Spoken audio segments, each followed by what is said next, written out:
Hi, I'm Maya Patel, and 3 months ago, my parents drained my entire college fund to throw my brother Derek the wedding of his dreams. They told everyone I was too successful to need it anymore. Before we jump back in, tell us where you're tuning in from, and if this story touches you, make sure you're subscribed, because tomorrow, I've saved something extra special for you. What they didn't know was that I was already the CEO of UrbanFlow, the exact company Derek had been desperately trying to get hired at for 2 years. But that's not even the most twisted part of this story.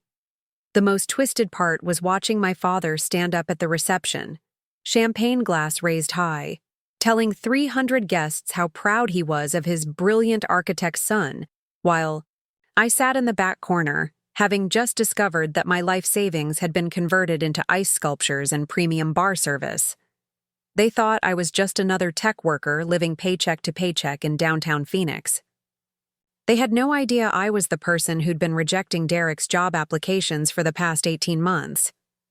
I never imagined that justice would come wrapped in resignation letters and board meeting minutes. But sometimes the universe has a sense of humor darker than Arizona asphalt in July. The morning everything unraveled started like any other Tuesday in March.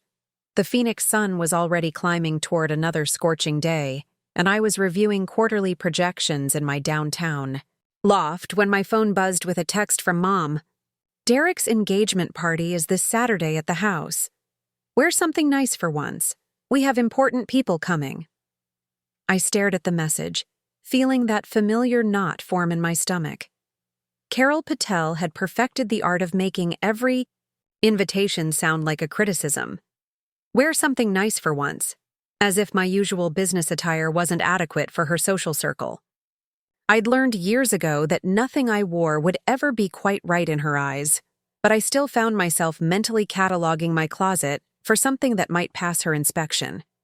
My loft in downtown Phoenix was everything my parents thought was a waste of money. Industrial windows, exposed brick, minimalist furniture that they constantly called cold and unwelcoming.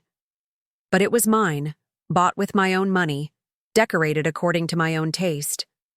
No family photos cluttering every surface, no china, cabinet full of dishes that were too precious to actually use, no living room furniture wrapped in plastic to preserve it for special occasions that never came. I'd moved out of the family home in Scottsdale the day after graduating from Arizona State, despite Mom's dramatic declarations that I was abandoning the family and Dad's gruff predictions that I'd come crawling back within 6 months. That was 4 years ago. I hadn't crawled back. In fact, I'd barely looked back at all. The construction business that Richard Patel had built from the ground up was impressive. I had to give him that. Patel Construction had put up half the strip, malls and office complexes in the Phoenix metro area over the past 2 decades. But Dad's success had come with expectations that felt like concrete boots around my ankles. Derek, 3 years older and blessed with the kind of easy charm that made everyone instantly like him, had naturally gravitated toward architecture. It was the perfect complement to Dad's construction empire, and everyone just assumed I'd eventually find my place in the family business too. Except I never wanted to build things you could see from the street. I wanted to build systems, software, solutions to problems that existed in the digital space where creativity met functionality. When I'd announced my intention to major in computer science with a business minor, the dinner table had gone silent for a full 30 seconds. Mom had actually put down her fork. Computer science? She'd repeated, as if I'd announced my intention to become a professional juggler. Maya, sweetheart, that's not really a career for someone like you. Someone like me. I'd never pressed her to explain exactly what she meant by that, but I had my suspicions. Someone female. Someone who should be thinking about marriage and babies instead of algorithms and profit margins. Someone who should be content to play a supporting role in other people's dreams. Derek, to his credit, had tried to be encouraging. That's cool, Maya. You could probably make good money doing websites for Dad's clients or something.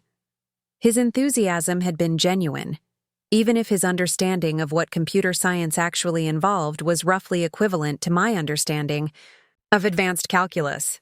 Well-meaning but ultimately useless. By my sophomore year, while Derek was designing stunning architectural renderings and collecting praise from professors who saw him as the next Frank Lloyd Wright, I was coding in my dorm room until 3 in the morning, building the foundation of what would eventually become UrbanFlow. The idea had started simple enough: urban planning software that could integrate with architectural design programs to help city planners and developers visualize how new construction would impact traffic, flow, utilities, and community resources. It wasn't glamorous work. There were no ribbon cuttings or photo opportunities when you optimized an algorithm. No one threw parties when your software helped a city planning department save 6 months on environmental impact assessments. But every problem I solved felt like a small victory.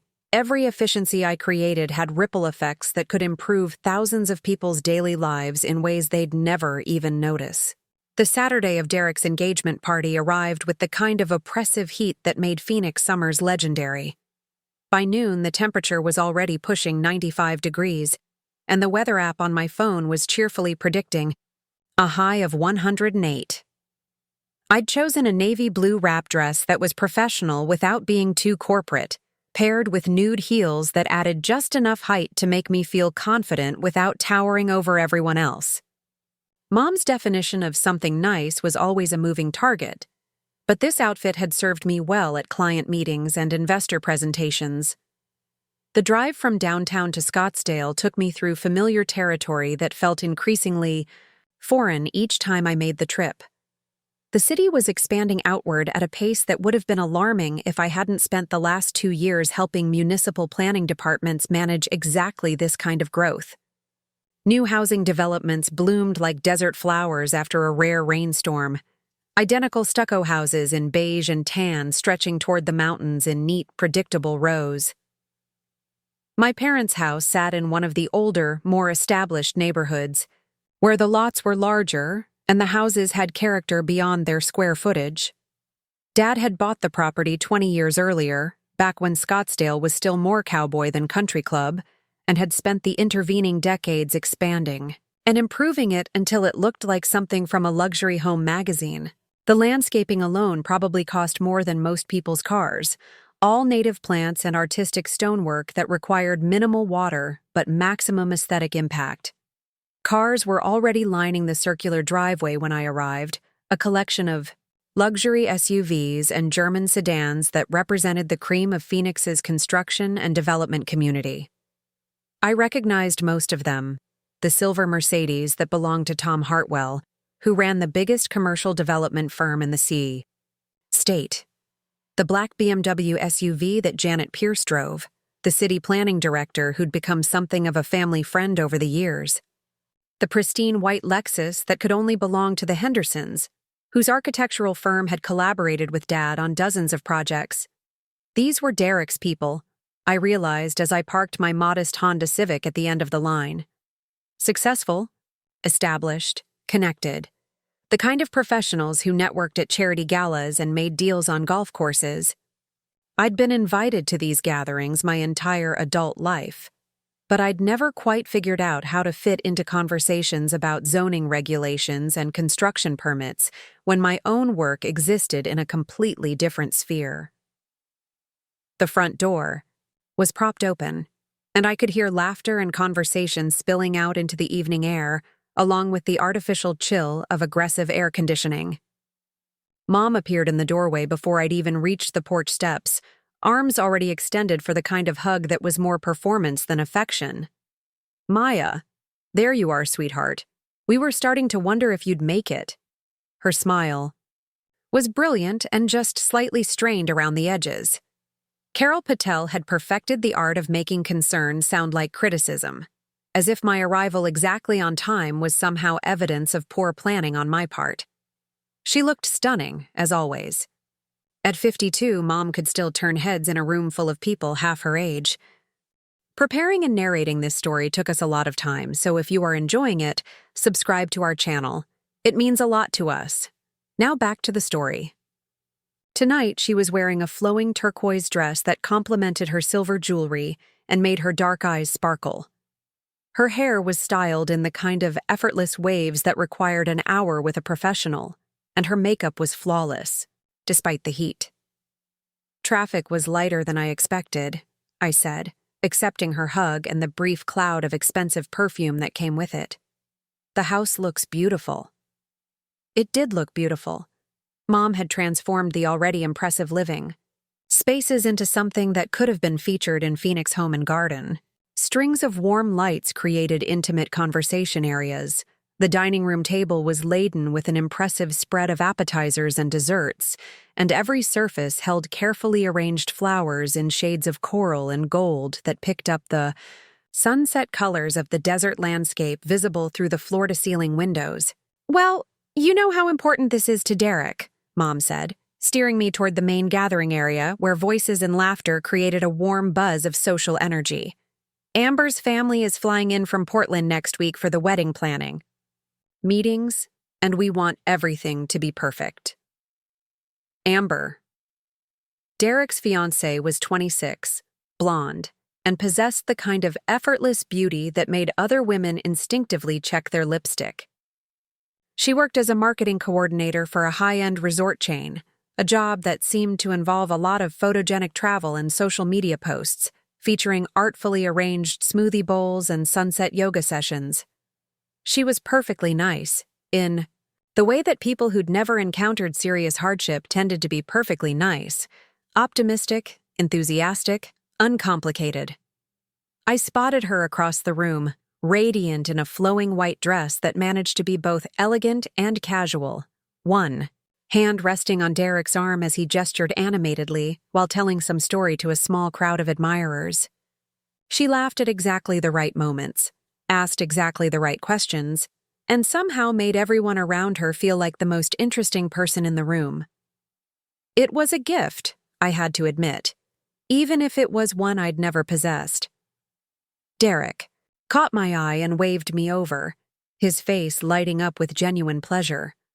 Whatever else I could say about my brother, his affection for me had always been real, even if his understanding of my life remained somewhat abstract. Maya. Perfect. Timing. I was just telling everyone about the project I'm working on. He pulled me into the circle with the kind of easy confidence that had made him popular from elementary school straight through his master's program at ASU. "You remember Tom Hartwell, right? And Janet from the city planning office?" I nodded and smiled, shaking hands and making the kind of small talk that lubricated these social gatherings. Tom was a bear of a man with a crushing handshake and a booming laugh that could be heard from 3 rooms away. Janet was small and precise, the kind of person who remembered everyone's names and asked follow-up questions about conversations from 6 months earlier. "Derek was just telling us about this amazing urban planning software he's been researching," Janet said, her eyes bright with professional interest. "Something that could revolutionize how we approach new development projects." My stomach dropped so fast I was amazed I didn't visibly sway. Urban planning software. I kept my expression neutral, but my hands suddenly felt cold despite the warm evening air. "It's called UrbanFlow," Derek continued, completely oblivious to my reaction. "The interface is incredible, apparently. You can model traffic patterns, utility load, environmental impact, everything in real time as you adjust the design parameters. The city of Tempe just signed a contract to use it for their new downtown district." He was quoting almost verbatim from our marketing materials.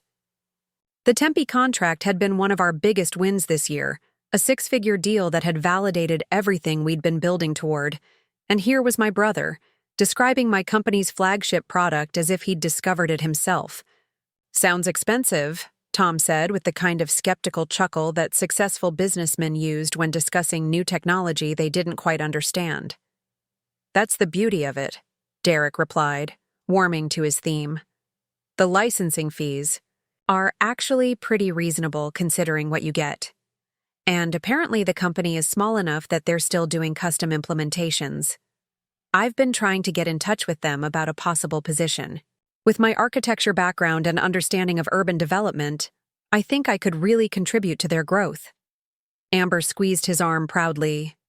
Derek sent them his portfolio 3 times in the past year. He's so persistent when he finds something he's passionate about. 3 times. I remembered those applications, each one more elaborate than the last. Derek Patel, Master of Architecture, Arizona State University.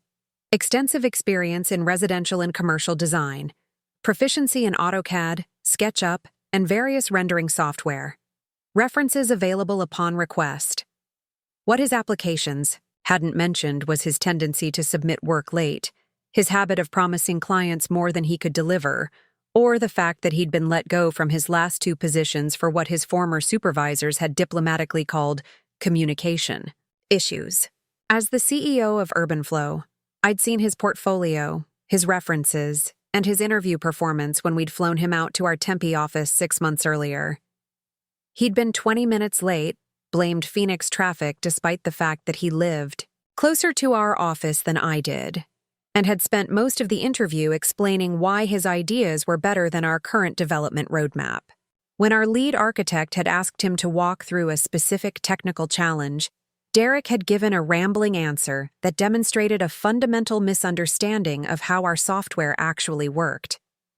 "Derek has such vision," Mom said, appearing at my elbow with a glass of wine for me and a fresh drink for herself. "He's going to do amazing things in urban development. The future is all about smart cities and sustainable design." She was right, of course. The future was about smart cities and sustainable design. It was also about the kind of complex systems, thinking and collaborative problem-solving that Derek had never demonstrated in any professional context I'd witnessed. But pointing that out at his engagement party would have been cruel and counterproductive, so I smiled and sipped my wine and listened to him hold court about the innovative future of urban planning. "What about you, Maya?" Janet asked, turning toward me with polite interest. "Are you still doing the computer thing?" The computer thing. As if 4 years of building a company from the ground up could be reduced to the computer thing. I was saved from having to answer by Dad's arrival, his presence commanding attention even in casual conversation. Richard Patel looked exactly like what central casting would order if they needed someone to play a successful construction company owner. Tall, broad-shouldered, with silver-threaded dark hair, and the kind of deep tan that came from decades of job site inspections under the desert sun. He wore his authority comfortably, never needing to raise his voice or make demands because people naturally deferred to him. "How's my little tech genius?" he asked, dropping a kiss on the top of my head in a gesture that would have been sweet if it hadn't felt so dismissive. Little tech genius. As if my work was a cute hobby rather than a legitimate business. "Good, Dad. Really good. The company's expanding faster than we anticipated." "That's great, sweetheart. Just make sure you're not working too hard. You know what they say about all work and no play." He winked at the group, as if my dedication to my career was a character flaw that everyone could relate to and gently mock. The conversation moved on to wedding plans, construction projects, and the kind of local politics that dominated dinner party conversations in Scottsdale. I found myself drifting toward the periphery of the group, making appropriate responses when directly addressed, but mostly observing the social dynamics that had governed my family interactions for as long as I could remember. Derek was the star. Always had been. Charming, handsome, blessed with the kind of easy confidence that made people want to be around him. His successes were celebrated. His setbacks were temporary obstacles that everyone knew he'd overcome. When he'd struggled to find steady work after graduate school, it was because the market was tough and employers didn't recognize talent when they saw it. When projects fell through or clients complained, it was because he was too innovative for conventional thinking. I was the supporting character in this family narrative. The reliable one, the responsible one, the one who didn't require much attention because she'd always been able to take care of herself. My successes were expected. Rather than celebrated, my struggles were handled quietly and independently. It wasn't malicious exactly. It was just the natural order of things, as established and unquestioned as the desert landscape outside.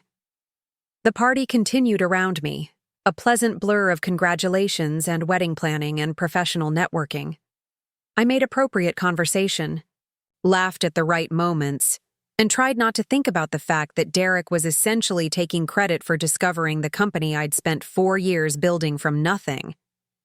It wasn't until much later, as guests were beginning to leave and Mom was directing the cleanup efforts with military precision, that Dad pulled me aside for what I initially assumed would be a brief father-daughter moment. "Maya, sweetheart, we need to talk about something important," he said, guiding me toward his home office with the kind of serious expression that usually preceded discussions about family finances or major life decisions. The office was Dad's sanctuary, all dark, wood and leather furniture and the faint smell of the cigars he occasionally smoked when Mom wasn't around to object. Awards and photos lined the walls, testament to 20 years of successful projects and community involvement. His desk was impossibly organized, every paper in its proper place, every pen returned to its designated holder. "Sit down," he said, settling into his chair behind the desk with the kind of measured movements that suggested this conversation had been planned and rehearsed. "Your mother and I have been talking, and we've made a decision about your college fund." My college fund. I hadn't thought about that money in years, honestly. It had been set up when I was in elementary school, a combination of savings and investments that was supposed to cover my undergraduate expenses. I'd ended up paying for college myself through a combination of academic scholarships, part-time work, and student loans, partly because I'd wanted the independence and partly because accessing the fund had seemed unnecessarily complicated given my other options. "The thing is," Dad continued, his voice taking on the patient tone he used when explaining complex construction concepts to clients, "Derek and Amber are starting their life together, and weddings are expensive. More expensive than they used to be anyway." I stared at him, not quite processing what he was suggesting. "Okay. We've been looking at the numbers, and between the venue, the catering, the flowers, all the little details that add up. Well, it's going to be quite an investment. And we want Derek to have the wedding he deserves, you know? Something that reflects our family's success and sets the right tone for his future." The pieces were starting to come together in my mind, forming a picture I didn't want to see clearly. "Dad, what are you saying exactly?" "We're going to use your college fund to help cover the wedding expenses," he said simply, as if announcing that we were having chicken for dinner instead of beef. "You're doing well for yourself. You don't need the money for school anymore, and it makes sense to invest it in Derek's future instead of just letting it sit there earning minimal interest." The room was suddenly very quiet except for the hum of the air conditioning and the distant sound of Mom directing the caterers in the kitchen. I could hear my own heartbeat, could feel my face getting warm despite the aggressive cooling system. "You're going to use my college fund," I repeated slowly, "to pay for Derek's wedding." "It's not like you're using it," Dad said, a note of defensiveness creeping into his voice. "And frankly, Maya, you're at a point in your life where you should be thinking about your own wedding, your own future family. Derek is taking that step, making that commitment. We want to support him." I stared at my father, this man who had raised me and supported me and taught me the value of hard work and financial responsibility, and tried to understand how he could sit in his leather chair and explain why my money should be used to fund my brother's party. "How much money are we talking about?" I asked quietly. "The fund has grown nicely over the years. With interest and the additional contributions we've made, it's sitting at about $85,000 right now." $85,000. My college fund, the money that had been set aside specifically for my education, had grown to $85,000. And they were planning to spend it on a single day's celebration for Derek and Amber. "I assume you've discussed this with Derek," I said. "Of course. He's grateful, naturally. But he also understands that this is what families do for each other. We support each other's important milestones.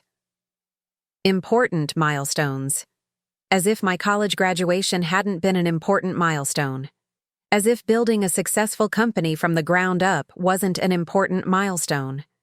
As if every professional achievement I'd accomplished over the past 4 years was somehow less significant than Derek's decision to get married. What if I said no? I asked. What if I said I wanted to keep the money that was set aside for me? Dad's expression shifted, just slightly, from patient explanation to mild irritation. Maya, I'm not asking your permission. I'm informing you of our decision. The money was never technically yours anyway. It was held in trust, and your mother and I are the trustees. We're simply choosing to allocate it in a way that makes the most sense for our family's current needs. Our family's current needs. Not my needs, not my future, not my financial security. Our family's needs, which apparently consisted entirely of throwing Derek and Amber the most expensive party possible. I stood up slowly, my legs feeling unsteady despite the absence of any physical threat. I need to go. Maya, don't be dramatic about this. It's just money, and it's not like you're struggling financially. You have a good job, you're independent, you don't need our help anymore. Derek is at a different stage of his life. Just money. $85,000 was just money to a man who'd spent his career building million-dollar projects. But it wasn't just money to me. It was validation, acknowledgement, proof that my parents had believed in my future enough to invest in it.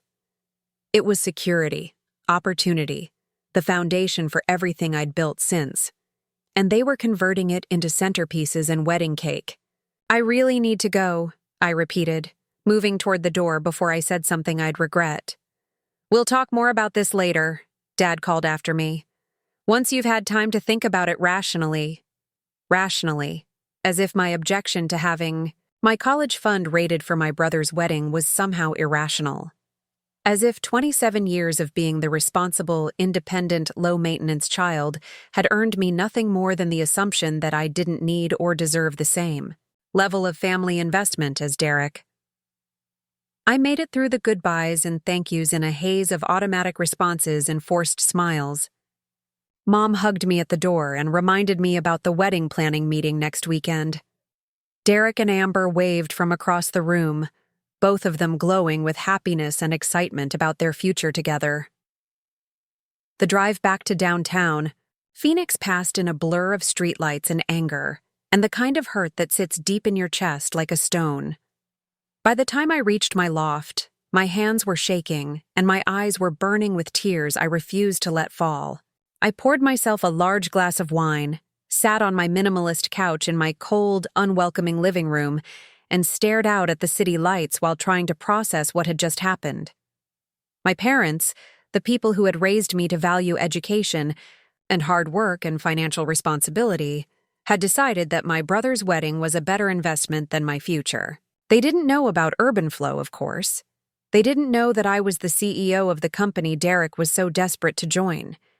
They didn't know about the 6-figure salary, the equity stake, the expansion plans that would make me a millionaire before my 30th birthday. But that wasn't the point. The point was that they'd made this decision based on their assessment of my worth versus Derek's worth. Their calculation of whose dreams deserved financial support and whose dreams could be left to fund themselves. I picked up my laptop and for the first time in months, looked up Derek's job applications in our company database. 3 submissions over 18 months, each one more confident than the last. The most recent had been just 6 weeks ago, accompanied by a cover letter that expressed his passionate interest in joining our innovative team and contributing his unique perspective on urban development challenges. I scrolled through his portfolio, examining the renderings and project descriptions that showcased his undeniable talent for architectural design. Derek was good at what he did when he applied himself. His buildings were beautiful, his spatial concepts were creative, and his technical skills were solid. But UrbanFlow wasn't looking for architects. We were looking for systems thinkers, problem solvers, people who could bridge the gap between technical implementation and user experience. We needed team players who could collaborate effectively with municipal planning departments, environmental consultants, and software developers. Derek's interview notes, written by our head of human resources, painted a picture of someone who was more interested in impressing people than understanding their needs.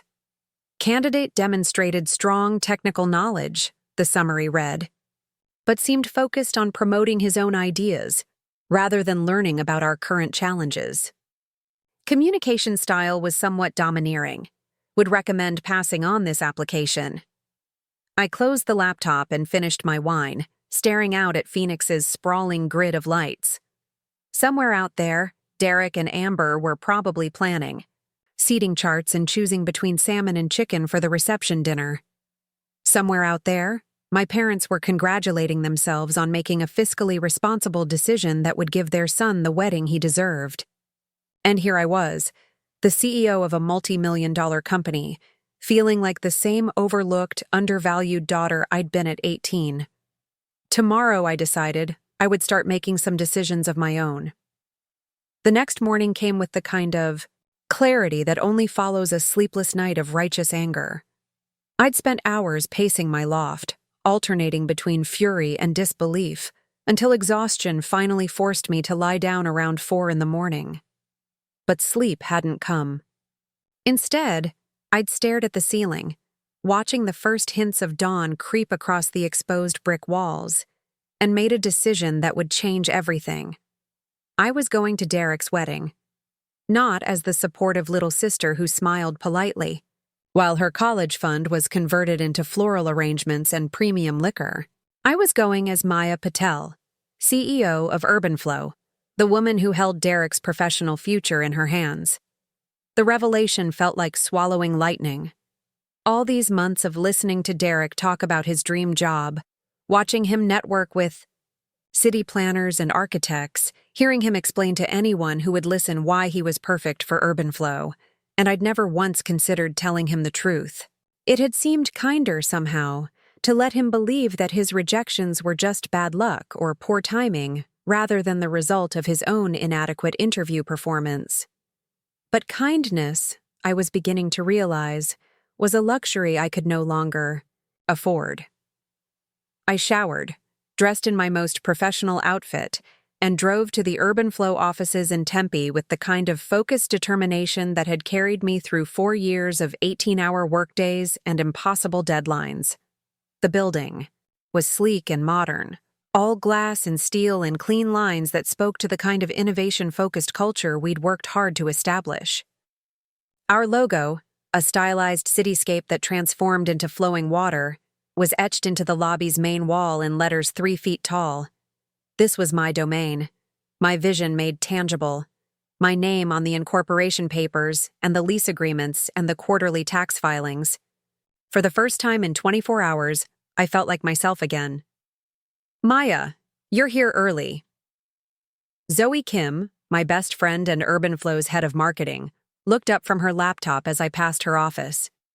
Zoe was the kind of person who could make a Monday morning feel like a celebration, all energy and optimism and the kind of fierce loyalty that had made her the first person I'd hired when the company expanded beyond just me and my co-founder.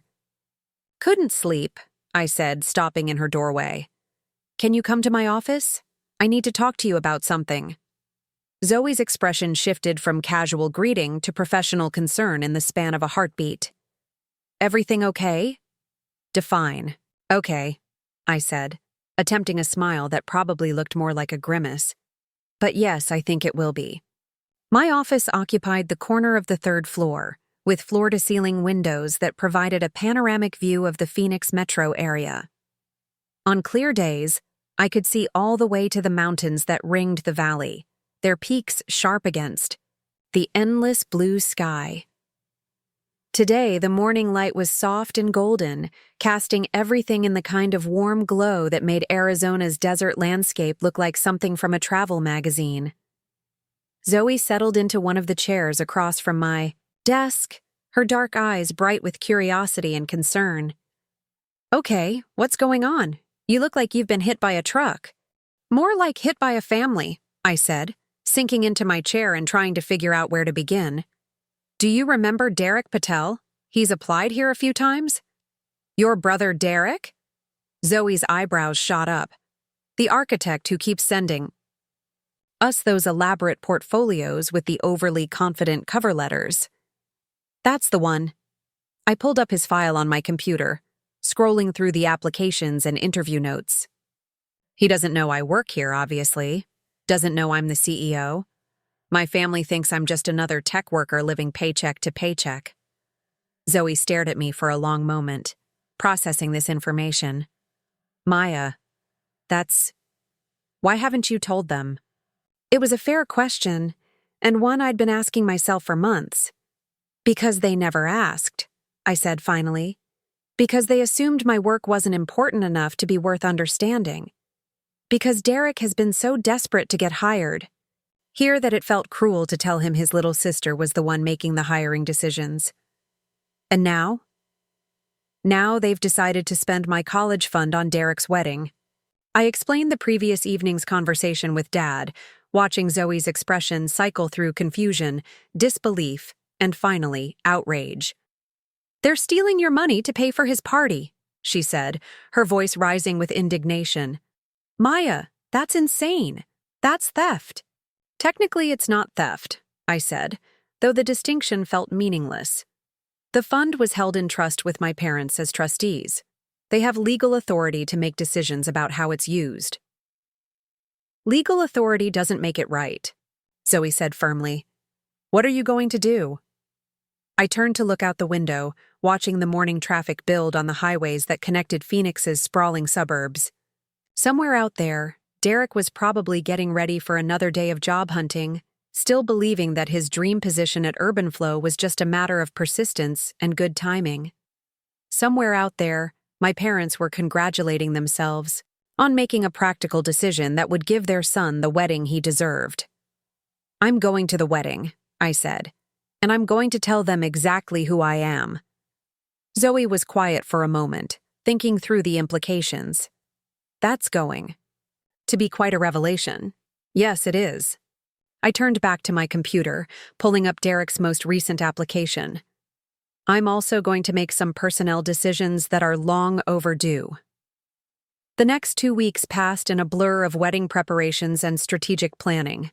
Derek and Amber had chosen the Desert Botanical Garden for their ceremony, a stunning venue where cacti and desert wildflowers created a natural cathedral under the Arizona sky.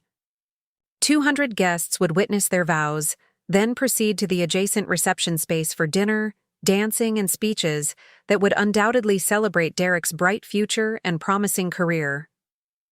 I received my invitation in the mail 4 days after the college fund conversation, my name printed in elegant script on cream-colored cardstock, Maya Patel and guest.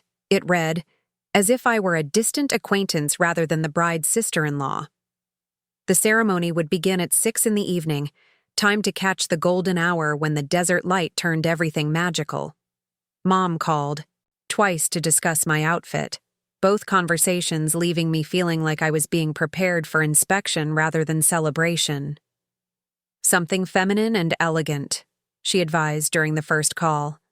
Nothing too businesslike. You know how you can look severe in those corporate clothes. Severe. As if projecting competence and authority were character flaws rather than professional necessities. I assured her I would find something appropriate, which was true, though my definition of appropriate had evolved significantly since our last conversation.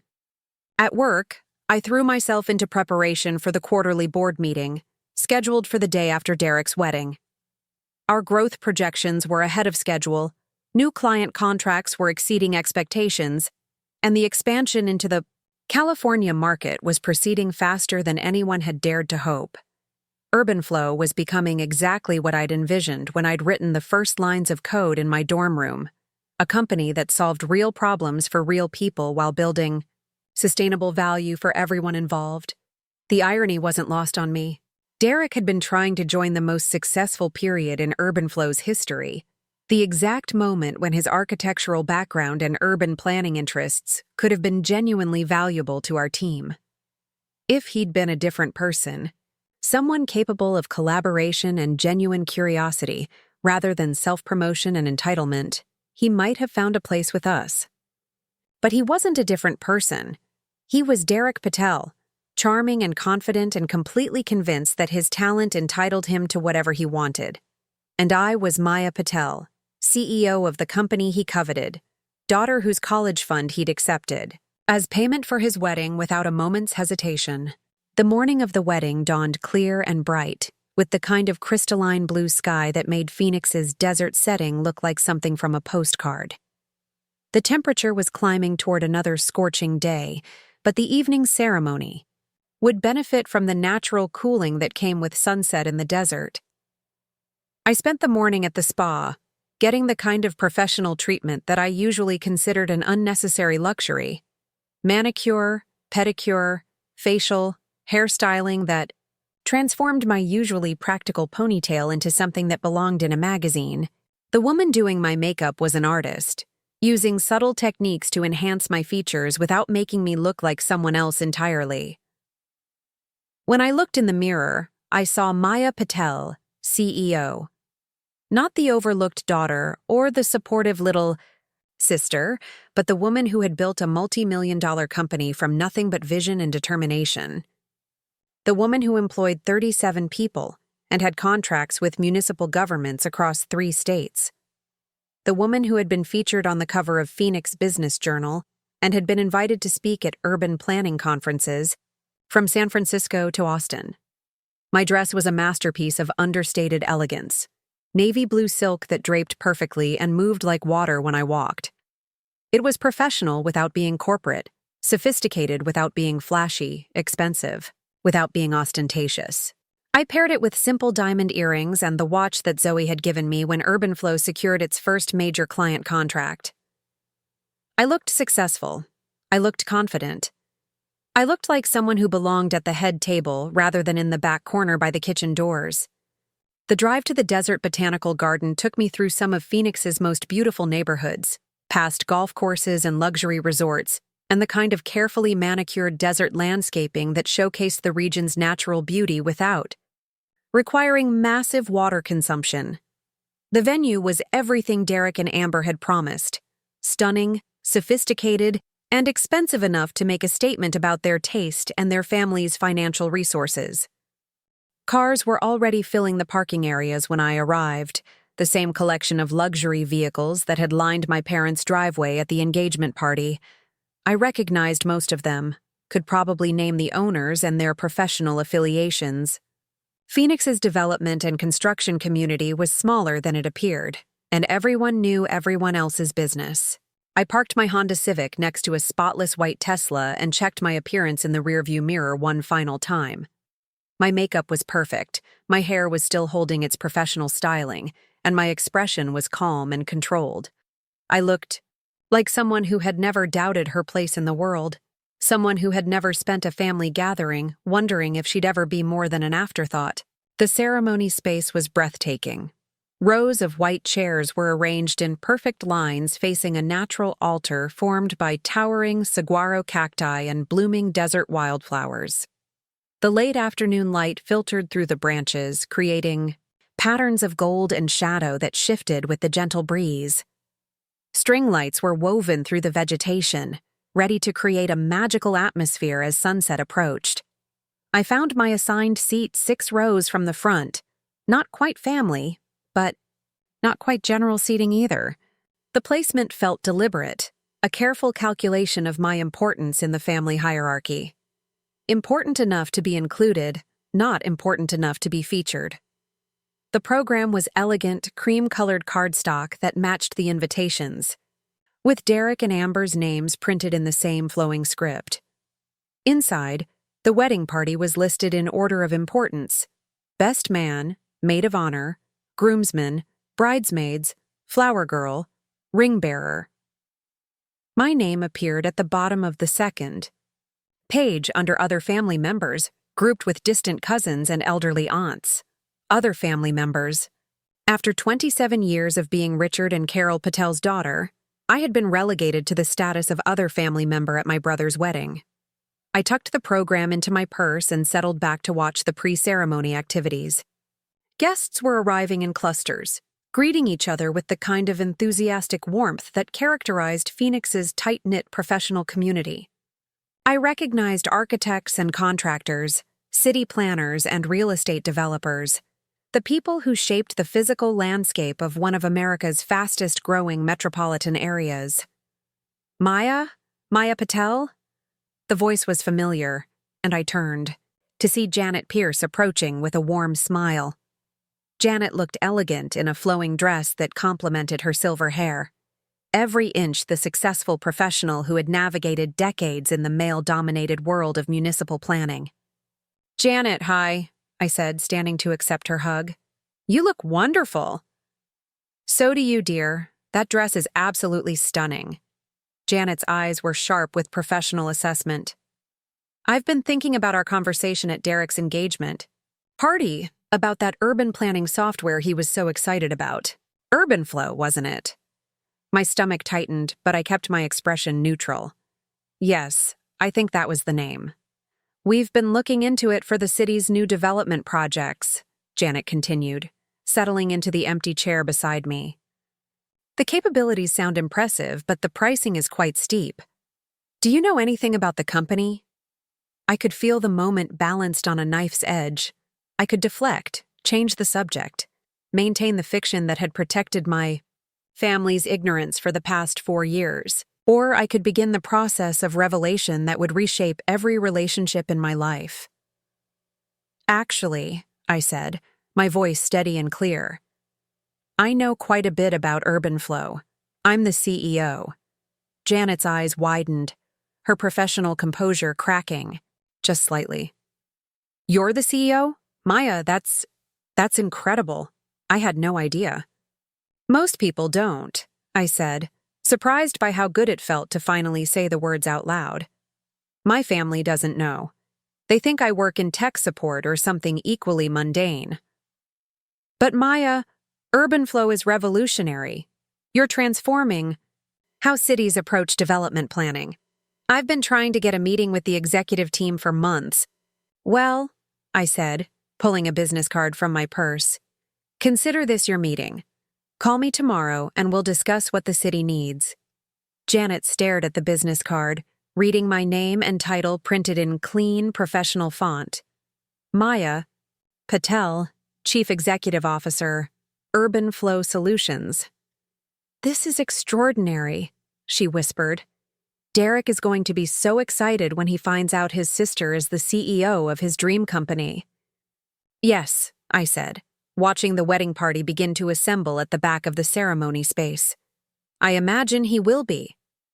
The music began, a string quartet playing something classical and romantic that signaled the beginning of the ceremony. Guests settled into their seats, conversations fading to respectful murmurs. I watched Derek take his place at the altar, resplendent in a perfectly tailored tuxedo, his face glowing with happiness and anticipation. He looked like a man who had everything he'd ever wanted: successful career prospects, a beautiful fiancée, a family willing to spend $85,000 to celebrate his happiness. He looked like someone who had never doubted his place in the world, never questioned whether he deserved the good things that came his way. Amber appeared at the back of the aisle, radiant in a dress that probably cost more than most people's cars, her face luminous with joy. The assembled guests rose to their feet, turning to watch her progress toward the altar where Derek waited, with tears in his eyes. It was beautiful. It was romantic. It was exactly the kind of fairy tale wedding that would be remembered and talked about for years to come. The kind of wedding that justified spending someone else's college fund, apparently. The ceremony was lovely, filled with personal vows and meaningful rituals, and the kind of carefully orchestrated emotion that made everyone feel like they were witnessing something truly special. Derek and Amber promised to love and support each other through all of life's challenges, to build a future together based on mutual respect and shared dreams. I applauded with everyone else, smiled at the right moments, and felt something cold and hard settle in my chest like a stone.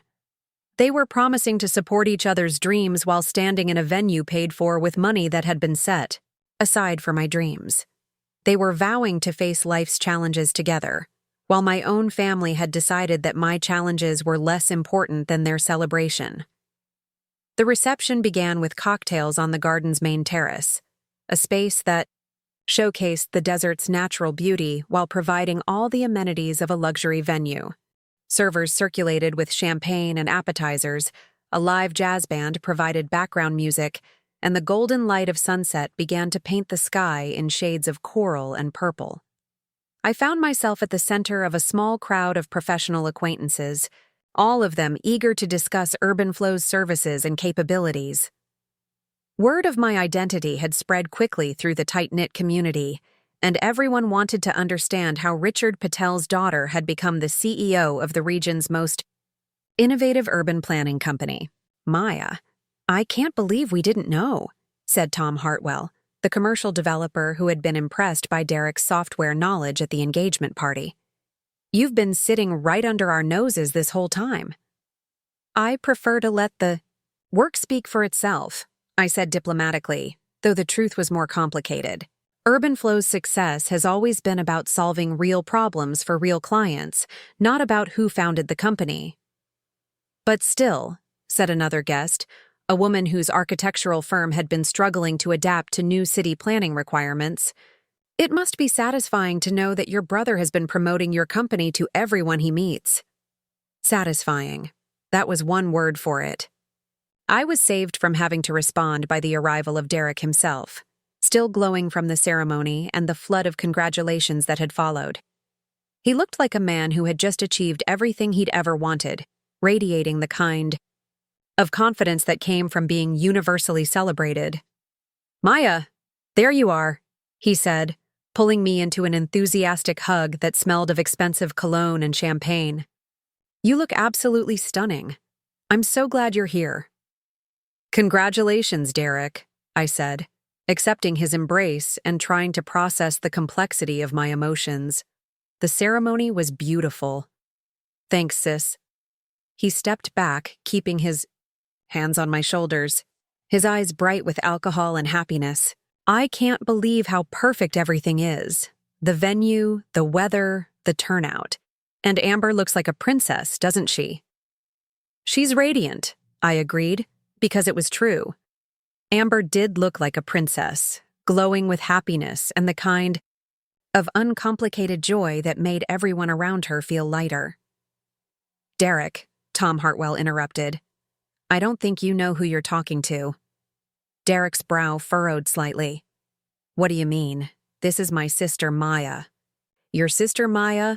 Tom said with a grin that suggested he was about to deliver the punchline to a particularly good joke, is the CEO of UrbanFlow. The change in Derek's expression was immediate and dramatic. Confusion, disbelief, and then a kind of stunned recognition that transformed his entire face. What? UrbanFlow, Tom repeated. The company you've been trying to get hired at for the past 2 years. Your little sister is the CEO. Derek stared at me, his hands still on my shoulders, his mouth slightly open. That's not... Maya, that's not possible. Actually, I said gently, it is. The small crowd around us had gone quiet, sensing the drama that was about to unfold. Derek's hands dropped from my shoulders, and he took a step back, his expression cycling through confusion, disbelief, and something that might have been betrayal.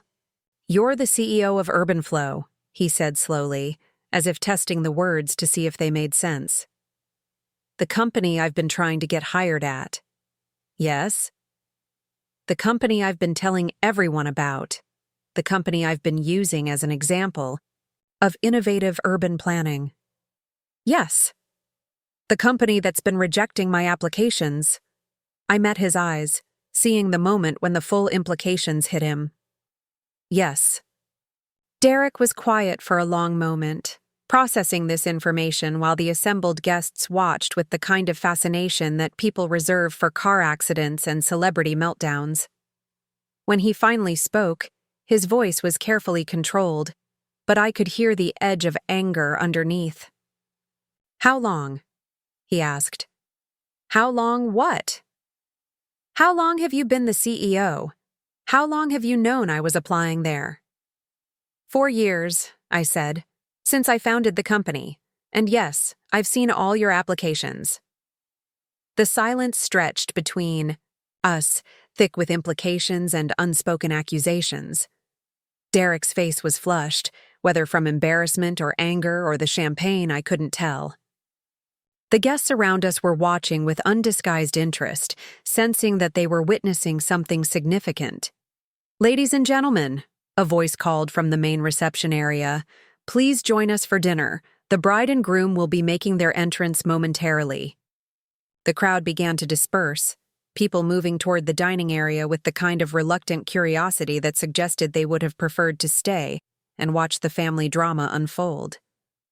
Derek stood frozen for a moment, then turned and walked, away without another word. I watched him go, feeling a mixture of relief and sadness that surprised me with its intensity. The secret was out, at least partially.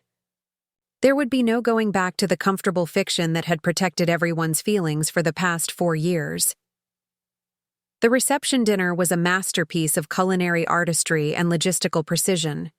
Round tables draped in ivory linens were arranged around a central dance floor, each one decorated with towering centerpieces of desert wildflowers and succulents. The lighting was soft and romantic, the wine was expensive, and the conversation flowed with the kind of animated energy that characterized successful social events. I found myself seated at table 12, surrounded by family friends and distant relatives who were eager to discuss my newly revealed professional success. The questions came in waves. How did you start the company? What made you interested in urban planning software? How did you manage to keep it secret from your family for so long? I answered as diplomatically as possible, focusing on UrbanFlow's mission and growth rather than the personal dynamics that had led to my family's ignorance about my career. But even as I spoke, I was aware of the main table, where Derek sat beside his new wife, his expression carefully neutral as he nodded and smiled at the conversations around him. The speeches began after the main course, a series of toasts that celebrated Derek and Amber's love story and bright future together. Dad spoke first, his voice warm with paternal pride, as he described Derek's journey from promising student to successful professional. He talked about Derek's vision, his determination, his ability to see possibilities where others saw only challenges. "Derek has always been a dreamer," Dad said, raising his champagne glass toward the head table. "But more than that, he's been a doer. When he sets his mind to something, he makes it happen. And I know that with Amber by his side, there's no limit to what he can achieve." The applause was enthusiastic, and Derek stood to acknowledge it with the kind of gracious wave that suggested he was comfortable being the center of attention.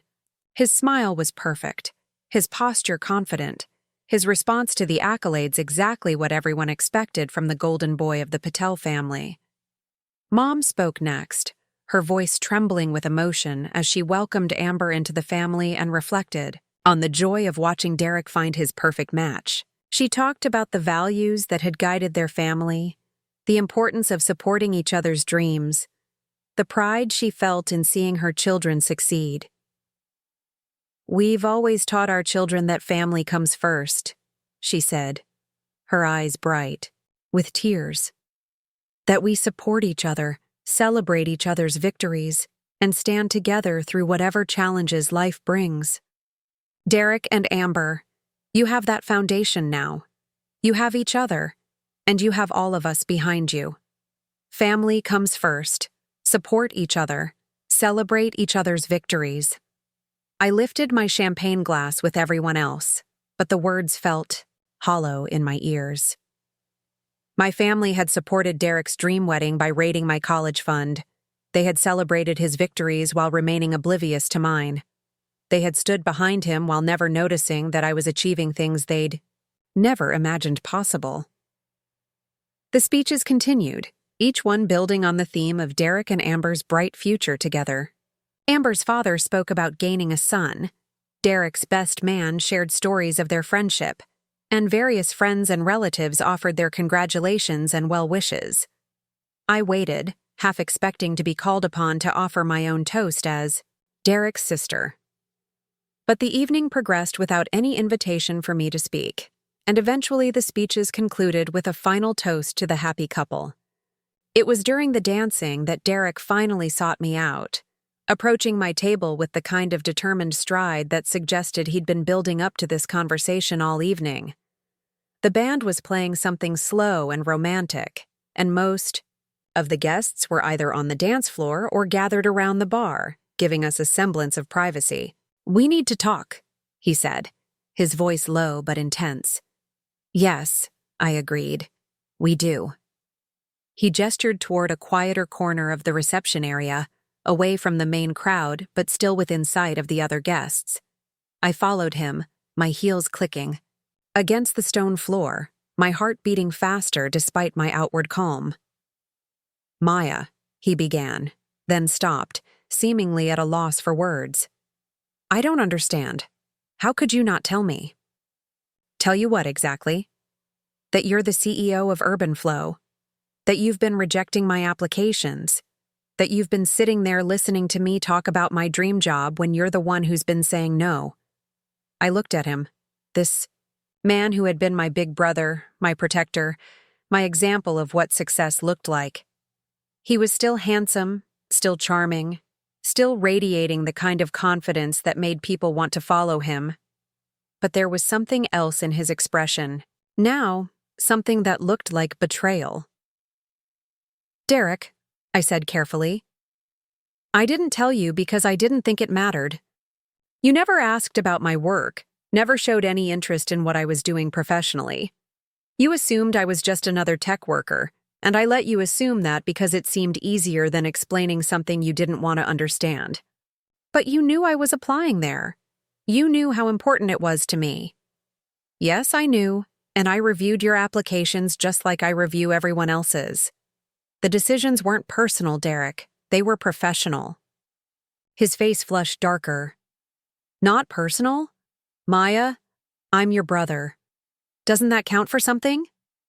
"Of course it counts," I said, feeling a flicker of anger myself. "It counts for everything, but it doesn't change the fact that you weren't right for the positions you applied for. Your skills and experience didn't match what we needed. You never gave me a chance to prove myself. I gave you the same chance I give everyone else. You interviewed with our team, you presented your portfolio, and you didn't demonstrate the qualities we were looking for." Derek stared at me, his jaw working as he processed this information. "What qualities?" "Collaboration," I said simply. "Curiosity. The ability to listen and learn instead of assuming you already know everything. The capacity to work as part of a team instead of trying to be the star of every project." The words hung between us, honest and harsh and probably more direct than I'd ever been with him about his professional shortcomings. Derek's expression shifted from anger to something that looked like genuine hurt. "Is that really what you think of me?" he asked quietly. "Derek," I said, softening my tone, "I think you're talented and ambitious and capable of great things, but I also think you've spent so much time being the golden boy that you've never learned how to be anything else. You've never had to question whether you deserved the opportunities that came your way, never had to prove yourself to people who didn't already believe in you. And you have?" "Every day," I said. "Every client meeting, every investor pitch, every hiring decision. I've had to prove that I belonged in rooms where I was the youngest person, the only woman, the only one without an advanced degree or family connections. I've had to build credibility from scratch, earn respect instead of inheriting it." Derek was quiet for a long moment, looking out at the dance floor where his new wife was laughing with her bridesmaids. her face radiant with happiness. When he turned back to me, his expression was thoughtful rather than angry. "I never realized," he said. "I never thought about what it must have been like for you, building a company from nothing." "Because you never asked," I said gently. "None of you ever asked." "Maya, I'm sorry. I should have paid more attention, should have been more supportive." "Derek," I said, "this isn't about support. This is about recognition. This is about the fact that you used my college fund to pay for this wedding without ever considering that I might have my own dreams, my own plans for that money." His face went very still. "What? The $85,000 that paid for tonight?" "That was my college fund. The money that was set aside for my education, my future. Dad told me 2 weeks ago that they were using it for your wedding expenses."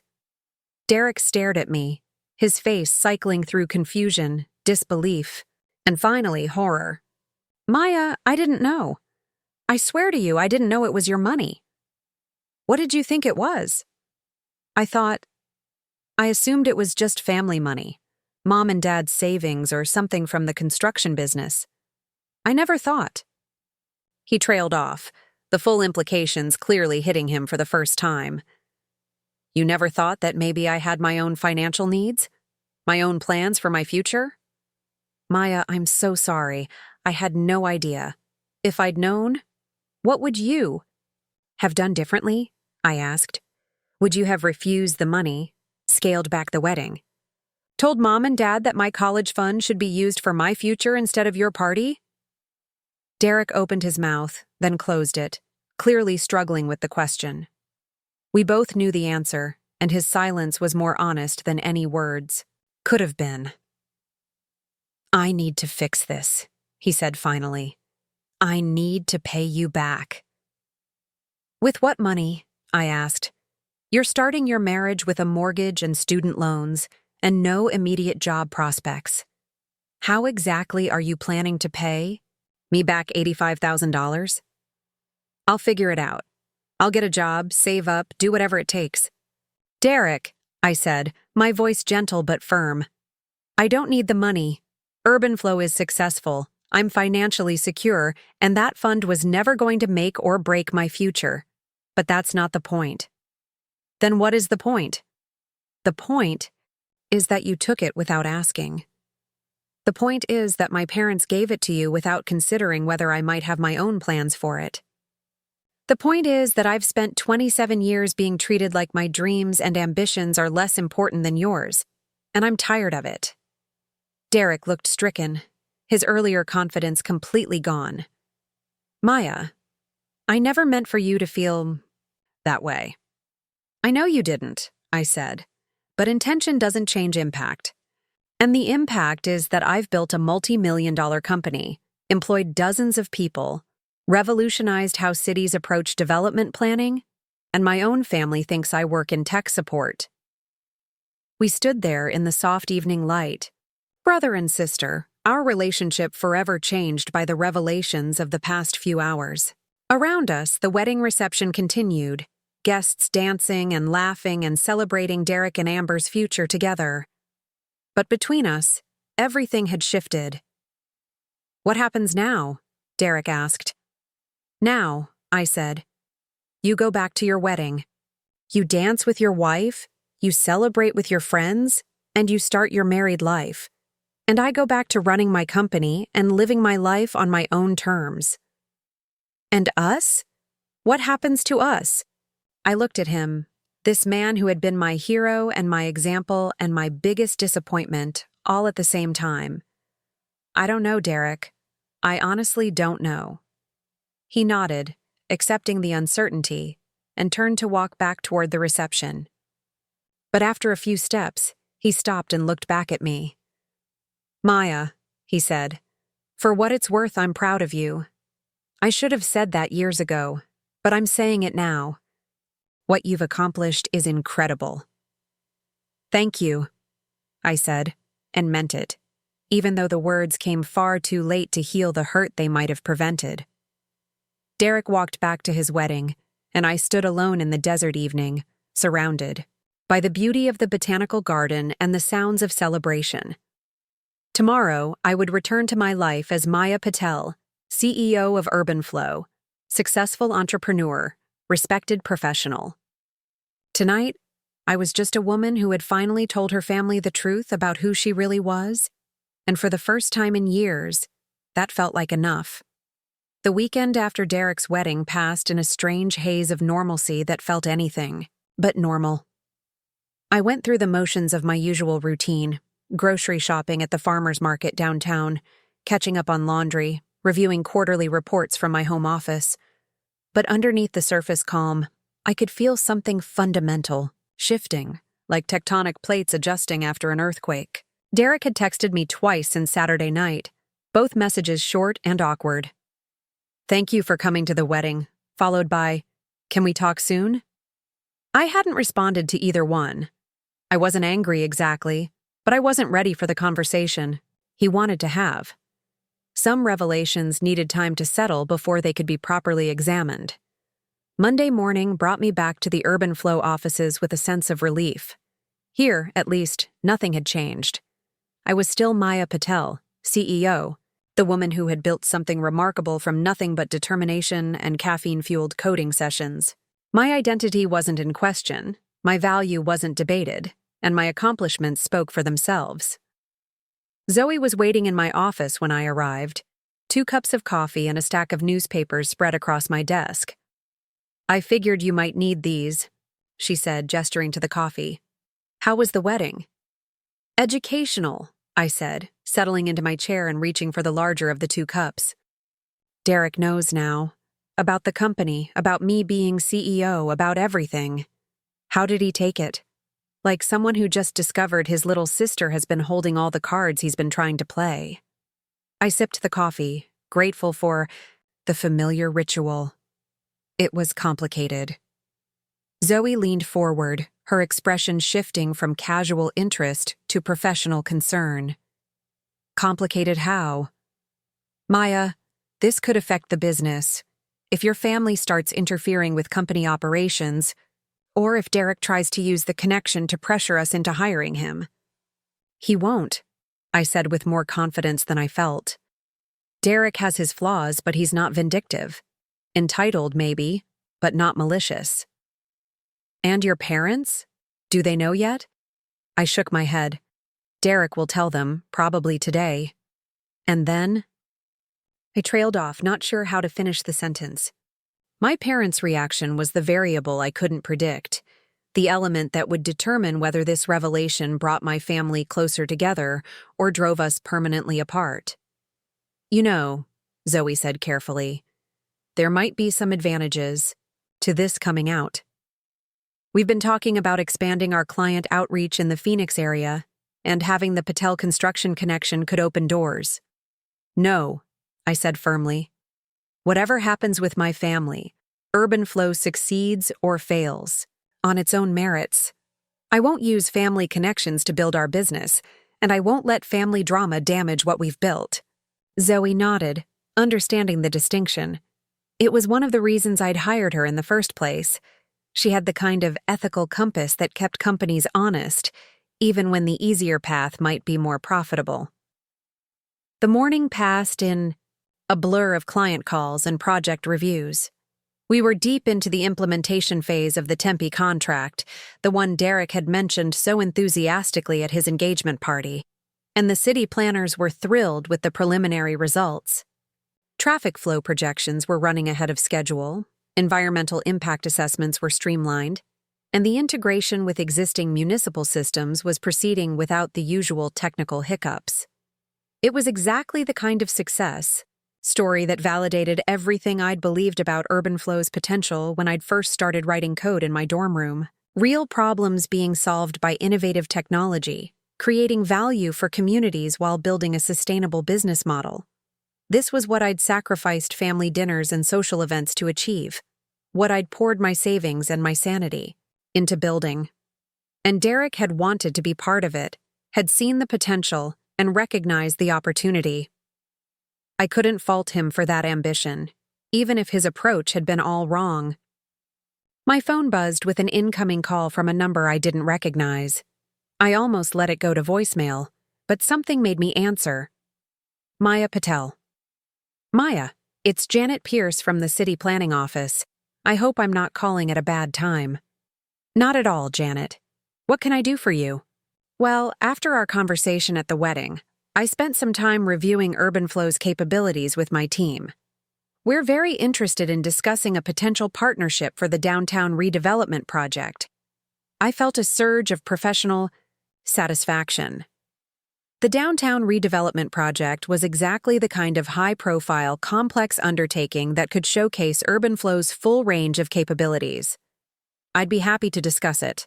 When would work for a preliminary meeting? Actually, that's why I'm calling. We're having a planning session this Thursday morning with all the key stakeholders. City council members, representatives from the major development firms, architects, engineers. Would you be able to join us? I think it would be valuable to have UrbanFlow's perspective from the beginning.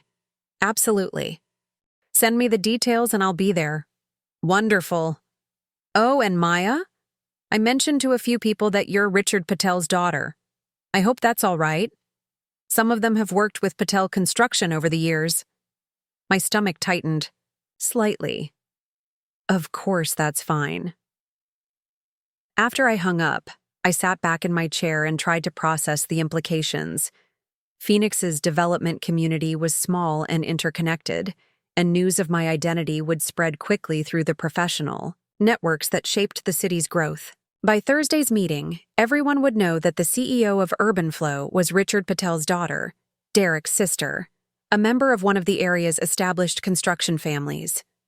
The revelation would change how people saw me, how they interpreted my success, how they calculated my credibility.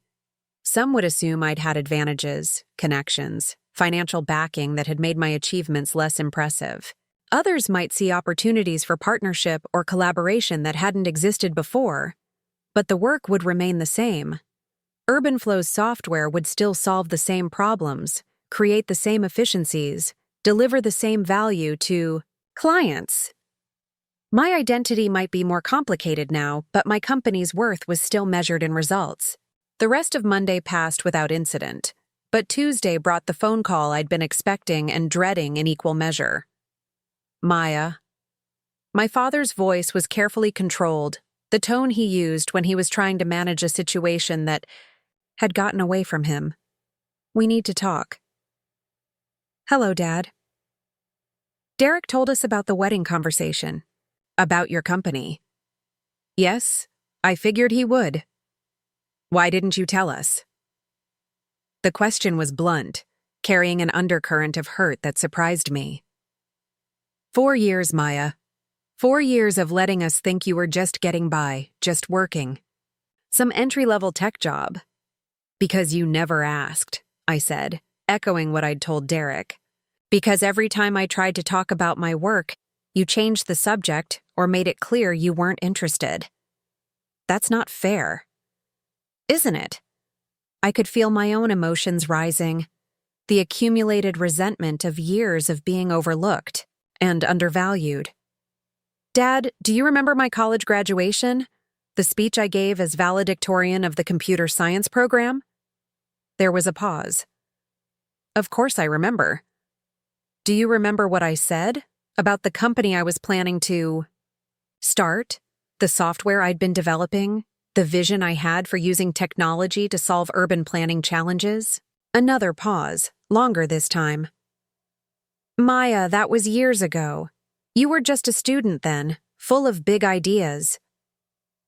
Those big ideas became UrbanFlow, the software Derek has been obsessing over, the company he's been trying to join, the success story he's been telling everyone about. That started with the speech you barely listened to at my graduation. Maya, that's not... He stopped, and I could hear him breathing, processing. I didn't realize. No, you didn't. Because you didn't think my ideas were worth remembering, worth taking seriously. You thought I was just a kid with computer skills, not someone who could build something meaningful. And the college fund? His voice was quieter now, almost tentative. Derek said you're upset about us using it for the wedding. I'm not upset about the money, Dad. I'm upset about what it represents. You took my college fund, the money that was set aside for my future, and you gave it to Derek for his wedding without ever considering that I might have my own plans, my own dreams that deserved investment. But you're successful now. You don't need the money. That's not the point. I could feel tears threatening, the emotional exhaustion of years of explaining myself to people who should have understood without explanation. The point is that you made that decision based on your assessment of whose dreams mattered more. And you decided that Derek's wedding was more important than anything I might want to do with my own money. Maya, we never meant. I know you didn't mean to hurt me, I interrupted, but impact matters more than intention. And the impact is that I've spent 4 years building a multi-million-dollar company while my own family thought I was barely scraping by. The silence stretched between us, filled with the weight of revelation and regret. When Dad finally spoke again, his voice was different, smaller somehow. I'm proud of you, he said. I should have said that a long time ago, but I'm saying it now. What you've accomplished is remarkable. Thank you, I said, and meant it, even though the words felt like too little, too late. What do we do now? He asked. How do we fix this? I don't know if you can fix it, I said honestly, but you can start by seeing me for who I actually am, instead of who you assumed I was. Wednesday brought another call, this one from Mom. Her approach was different from Dad's, more emotional and less analytical, but the underlying message was the same. Hurt confusion, delayed recognition, and a desire to somehow repair the damage that had been done. Maya, sweetheart, I've been thinking about our conversation at Sunday dinner, about the college fund, she began, her voice tight with emotion. I realize now how that must have sounded to you. How did it sound to you? I asked. Practical, she said after a moment. Logical. Derek was getting married, starting his life, and you seemed so independent, so capable of taking care of yourself. And you didn't think that maybe I'd earned the right to make my own decisions about my college fund? Oh, honey, I didn't think of it as your college fund anymore. You'd already graduated, you had a job, you seemed to be doing fine on your own. The money was just sitting there and Derek needed help with the wedding expenses. Mom, I said gently, I graduated with honors from one of the top computer science programs in the country, and you thought I was just doing fine? I started a company in my senior year that now employs nearly 40 people, and you thought I was just getting by? But you never told us any of that. You never explained what you were doing, never shared your successes with us. Because every time I tried, you made it clear you weren't interested. Every time I mentioned work, you changed the subject to ask when I was going to get married, when I was going to give you grandchildren, when I was going to settle down and be normal. That's not. We were just concerned about your happiness. My happiness or your idea of what my happiness should look like. Mom was quiet for a long moment. I think, she said finally, I've been a terrible mother. You haven't been terrible, I said, surprising myself with the gentleness in my voice. You've been loving and supportive in the ways you understood. But you never tried to understand what I actually needed, what actually mattered to me. How do I fix this? Start by asking questions instead of making assumptions. Start by being curious about my life instead of trying to change it to fit your expectations. Thursday morning's planning meeting was held in the Phoenix City Hall's main conference room, a space designed to accommodate exactly this kind of high-level collaboration between public and private sector stakeholders. Floor-to-ceiling windows provided a panoramic view of the downtown skyline, while the long conference table could seat 30 people comfortably. I arrived 15 minutes early, partly out of professional habit, and partly because I wanted to observe the room's dynamics before becoming part of them. Janet Pierce was already there, setting up presentation materials and greeting the early arrivals with the kind of practiced efficiency that characterized successful public administrators. The attendees represented a cross-section of Phoenix's development community. City council members, senior planners from the municipal government, representatives from major construction and development firms, architects whose names appeared on the city's most prominent buildings, and engineers who specialized in the complex infrastructure challenges of desert urban planning. I recognized most of them from professional events and social gatherings, the same faces that appeared at charity galas and industry conferences. But today, their recognition of me would be different. Today, I wasn't just Richard Patel's daughter or Derek's sister. I was Maya Patel, CEO of UrbanFlow, the woman whose software was reshaping how cities approached development planning. Maya!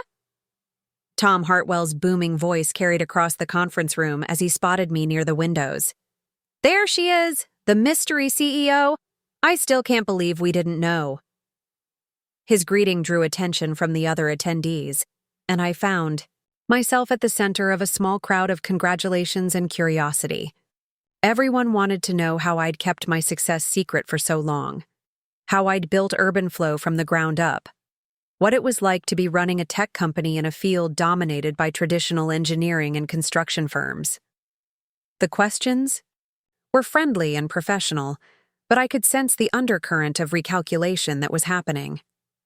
People were reassessing their assumptions about me, repositioning me in their mental maps of Phoenix's business community, trying to understand how this new information changed their existing relationships and opportunities.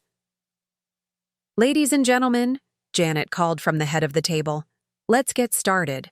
We have a lot to cover today. The downtown redevelopment project was ambitious in scope and complex in execution. The city wanted to transform a 12-block area that had been struggling with vacancy and declining foot traffic into a vibrant mixed-use district that would serve as a model for sustainable urban development. The challenges were typical of modern city planning, balancing residential and commercial needs, managing traffic flow and parking requirements, integrating public transportation and pedestrian access, ensuring adequate utilities and infrastructure while minimizing environmental impact. It was exactly the kind of multifaceted problem that UrbanFlow had been designed to address. I listened as the various stakeholders outlined their perspectives and priorities. The city council members focused on community impact and political viability. The developers emphasized financial feasibility and timeline constraints. The architects talked about aesthetic integration and cultural significance. The engineers worried about technical implementation and regulatory compliance. Each perspective was valid and important, but none of them could see the complete picture. That was where UrbanFlow's value proposition became clear. Its ability to model all these variables simultaneously and show how changes in one area affected outcomes in all the others. When Janet called on me to present UrbanFlow's capabilities, I was ready. The presentation I'd prepared was comprehensive but accessible, focusing on real-world results rather than technical specifications. I showed them case studies from Tempe and Scottsdale, demonstrated the software's interface and modeling capabilities, and explained how our approach could streamline the planning process while improving outcomes for all stakeholders. The response was immediate and enthusiastic. Questions came from every direction, people leaning forward in their chairs as they grasped the implications of what UrbanFlow could do for their specific challenges. This traffic flow modeling, said one of the city council members, can it show us the impact of different parking configurations in real time? Absolutely. You can adjust parking layouts, street widths, pedestrian crossings, even the timing of traffic signals, and see how each change affects congestion patterns throughout the surrounding area. What about utility planning? Asked a representative from the water department. Can we model the impact of increased residential density on water and sewer systems? Yes, and we can also show you how green infrastructure elements like permeable pavement and rainwater collection systems can reduce the strain on traditional utilities while providing environmental benefits. The questions continued for over an hour, each one revealing new possibilities for collaboration and innovation. I could see the excitement building around the table as people began to understand how UrbanFlow could transform their approach to the redevelopment project.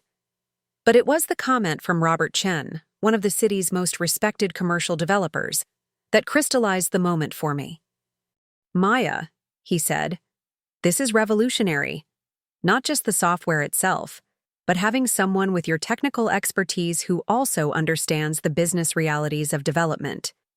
You're bridging a gap that's existed in this industry for decades." "Thank you," I said.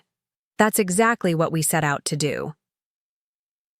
And the fact that you're Richard Patel's daughter, that connection to the construction side of the business, that adds another layer of credibility.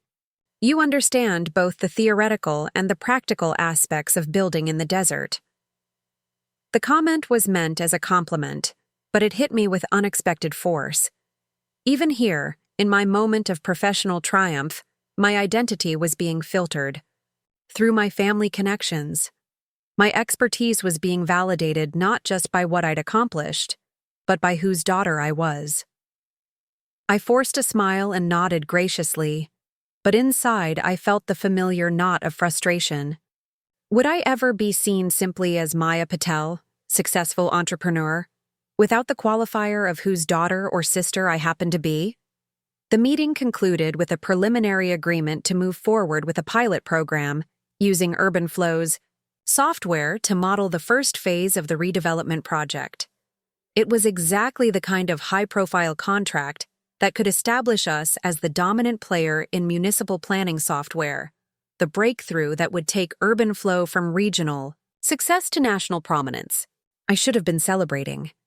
Instead, I found myself sitting in my car in the City Hall parking garage, staring at my reflection in the rearview mirror, and trying to process the complexity of my emotions. Professional triumph mixed with personal frustration. Validation of my company's worth shadowed by questions about whether my family name had influenced the decision.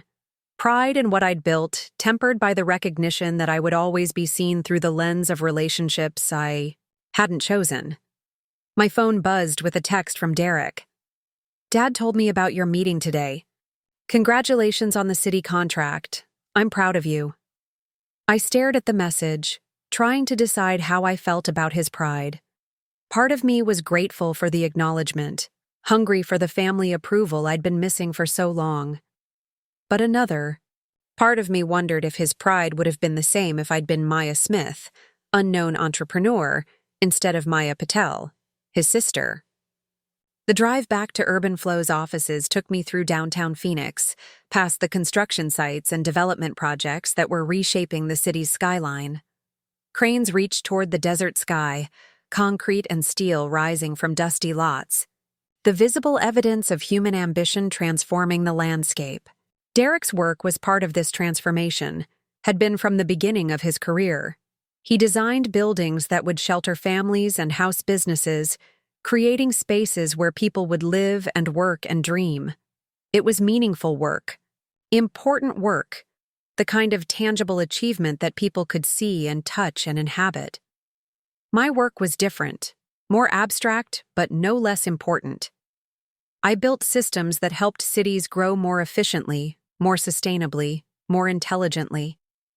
My impact was measured in reduced traffic congestion, improved resource allocation, better integration between human needs and environmental constraints. It was the kind of success that made other successes possible, the foundation that supported more visible achievements. Both kinds of work mattered. Both kinds of success deserved recognition. But only one of them had been celebrated by my family, invested in with college funds and wedding celebrations and proud parental speeches. I parked in UrbanFlow's garage and took the elevator to my office, where Zoe was waiting with a bottle of champagne and a grin that could have powered the building's lighting system.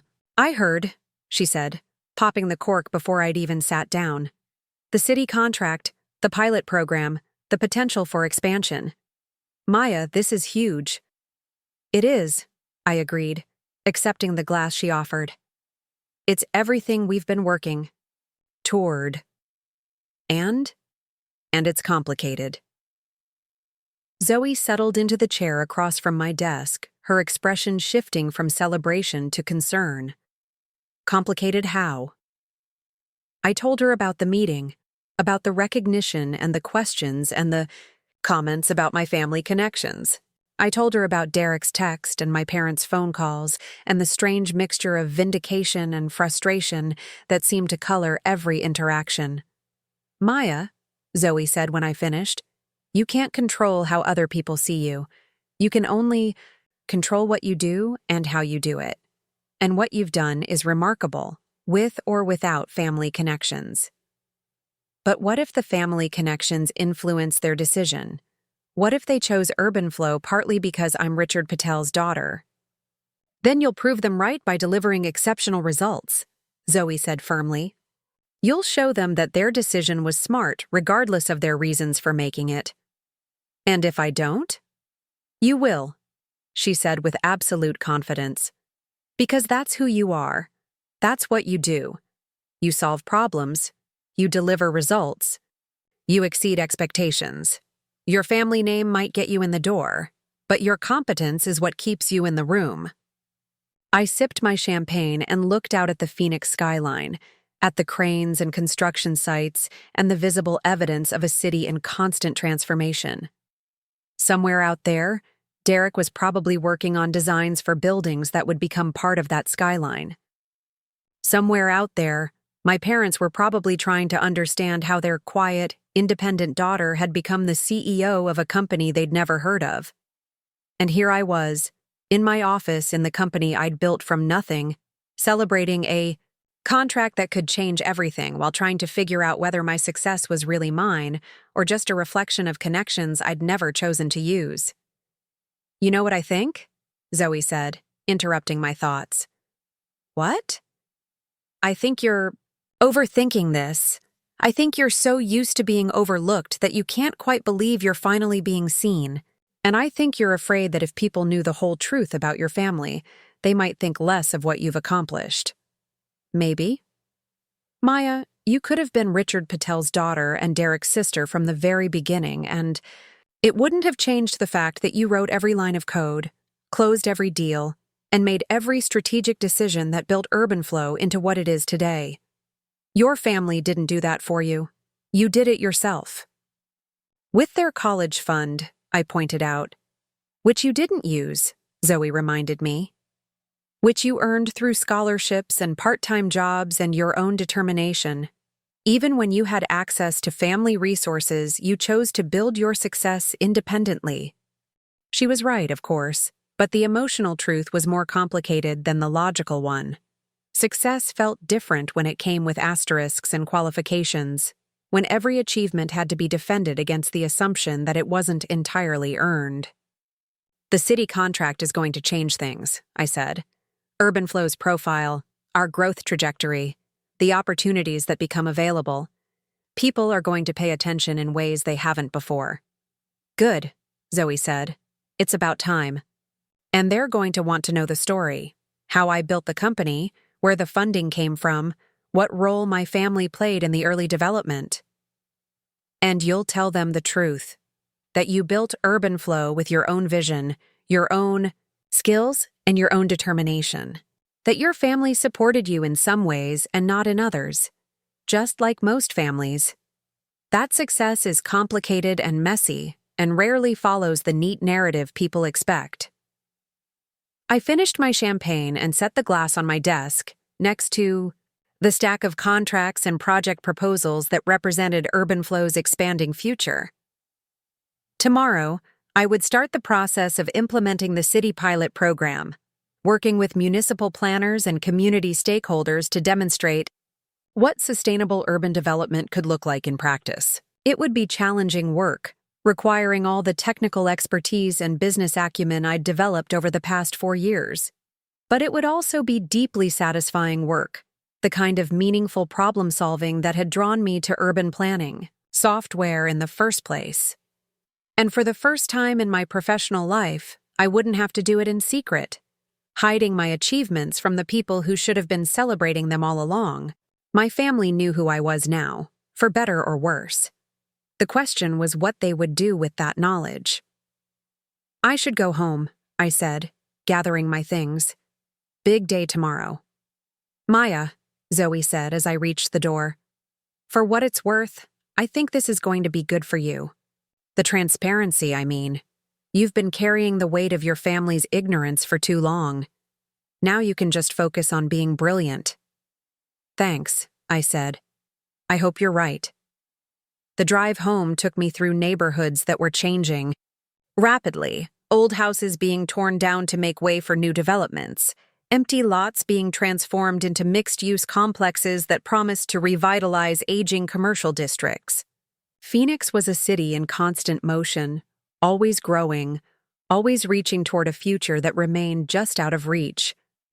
My phone rang as I pulled into my parking garage, Derek's name appearing on the dashboard display. I hesitated for a moment, then answered. Hi, Derek.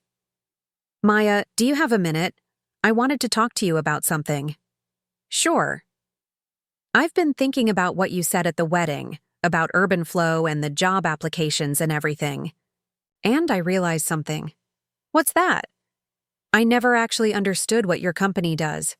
I mean, I knew it was urban planning software, but I didn't really get how it works or why it matters. I was so focused on trying to get hired that I never bothered to learn about what I'd actually be doing. That's not uncommon, I said. A lot of people apply for jobs based on company reputation rather than role specifics. But that's not professional, is it? That's not how serious candidates approach opportunities they care about. No, I said gently. It's not. I want to understand, Derek said. Not because I'm still trying to get hired, but because I want to understand what my sister has built. Would you be willing to show me? Maybe give me a real tour of the office, explain how the software works, help me see what you've been creating all these years? The request surprised me. Derek had never shown curiosity about technical details, had always seemed more interested in the big picture than the implementation specifics. But something in his voice suggested this was different, more genuine than his previous attempts, to position himself as a candidate. I'd like that, I said. When were you thinking? Saturday morning? If you're not too busy? Saturday morning works. I'll meet you at the office around 10. Maya? Yes? Thank you. For everything. For building something amazing. For being patient with my stupidity. For giving me a chance to understand who you really are. You're welcome, I said. And for the first time in weeks, I meant it completely. Saturday morning arrived with the kind of crisp desert air that made Phoenix winters feel like a gift from the universe. I drove to the UrbanFlow offices earlier than necessary, wanting to prepare the space and my thoughts before Derek's arrival. The building was quiet on weekends, the usual hum of activity replaced by the peaceful silence of a workplace at rest. I walked through the floors slowly, seeing everything through fresh eyes, imagining how it would look to Derek. The open floor plan designed to encourage collaboration, the whiteboards covered with project timelines and technical diagrams, the comfortable seating areas where difficult problems got solved over coffee and heated discussions. This was my world, the physical manifestation of 4 years of vision and determination and countless 18-hour days. Derek arrived precisely at 10, dressed in casual clothes that somehow still managed to look professionally put together. His expression was different from what I'd grown accustomed to, less confident and more curious, as if he were genuinely prepared to learn rather than impress. This is incredible, he said, looking around the main workspace. I had no idea it was this big. We've expanded 3 times since I started, I said, leading him toward the conference room where I'd set up a demonstration. Started with just me and my co-founder in a shared office space downtown. Now we're looking at opening a second location in California. California? San Francisco. The market there is hungry for what we do, and we're getting more requests than we can handle from our Phoenix location. Derek nodded, but I could see him processing the implications. This wasn't just a successful small business. This was a company with national ambitions and the track record to achieve them. Before we get into the technical demonstration, I said, settling into a chair across from him, I want to understand something. What changed your mind about wanting to know more about UrbanFlow? Last week, you seemed more interested in why I hadn't hired you than in what the company actually does. Derek was quiet for a moment, his fingers drumming against the conference table. Honestly, I was embarrassed. Humiliated, maybe. Here I'd been telling everyone about this amazing company and trying to get hired there, and it turns out my little sister was the CEO the whole time. It felt like some kind of cosmic joke. And now? Now I realize that the joke was on me, not you. I spent 2 years applying for jobs at a company without really understanding what they did or what they needed. I was so focused on what I wanted that I never bothered to figure out what I could actually contribute. That's a remarkably mature insight. Yeah, well, getting married makes you think about things differently. About responsibility and partnership and what it means to actually listen to other people instead of just waiting for your turn to talk. I studied his face, looking for signs of the superficial charm that had characterized so many of our previous conversations. But there was something different in his expression, a quality of attention that I hadn't seen before. All right, I said, turning to the large monitor that dominated one wall of the conference room. Let me show you what UrbanFlow actually does. I started with the basics, explaining how traditional urban planning relied on static models and separate analyses for different aspects of development. Traffic studies happened independently of environmental assessments. Utility planning proceeded without full integration with architectural design.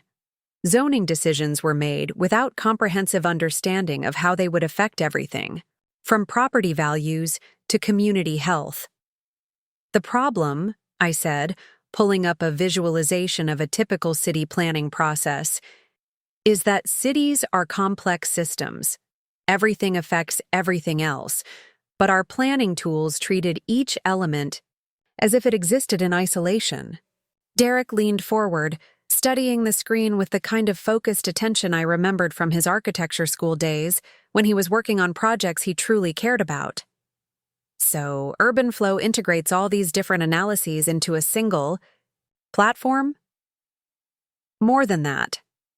It models them dynamically, so you can see how changes in one area ripple through all the others in real time. I opened the Tempe project file, showing him the 3-dimensional model of the downtown district we'd been working on. Watch this. If we increase the residential density in this block by 20%, what happens to traffic patterns?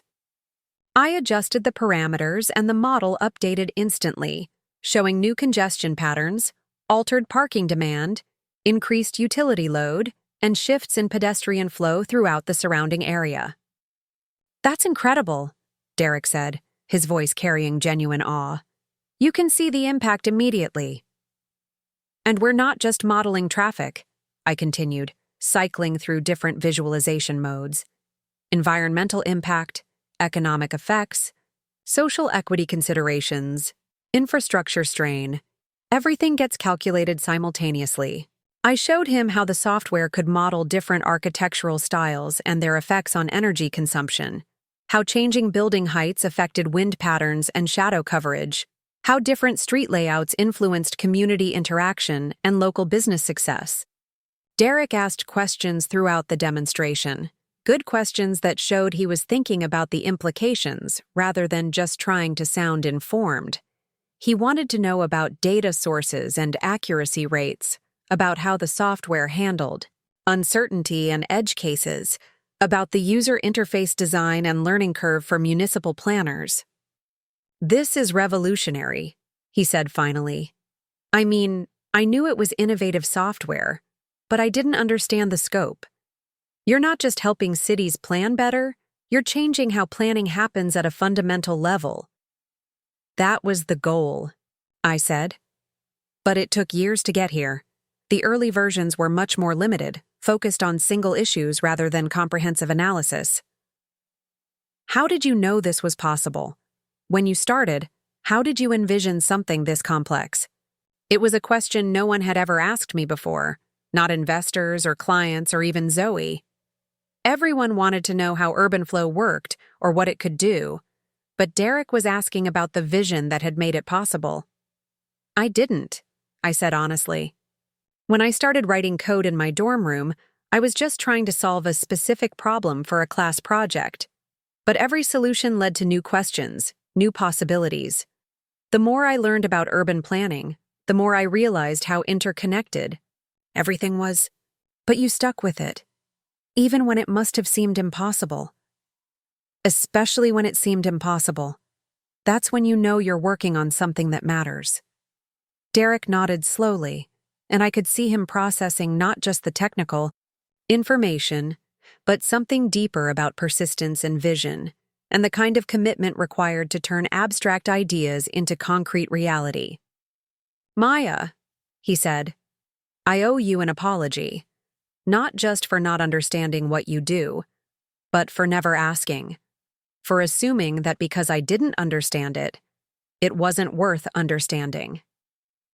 Derek, you don't. Yes, I do. I've spent my whole life being the center of attention, having people interested in my work, my ideas, my plans. And I got so used to that I forgot to be interested in other people's work, especially yours.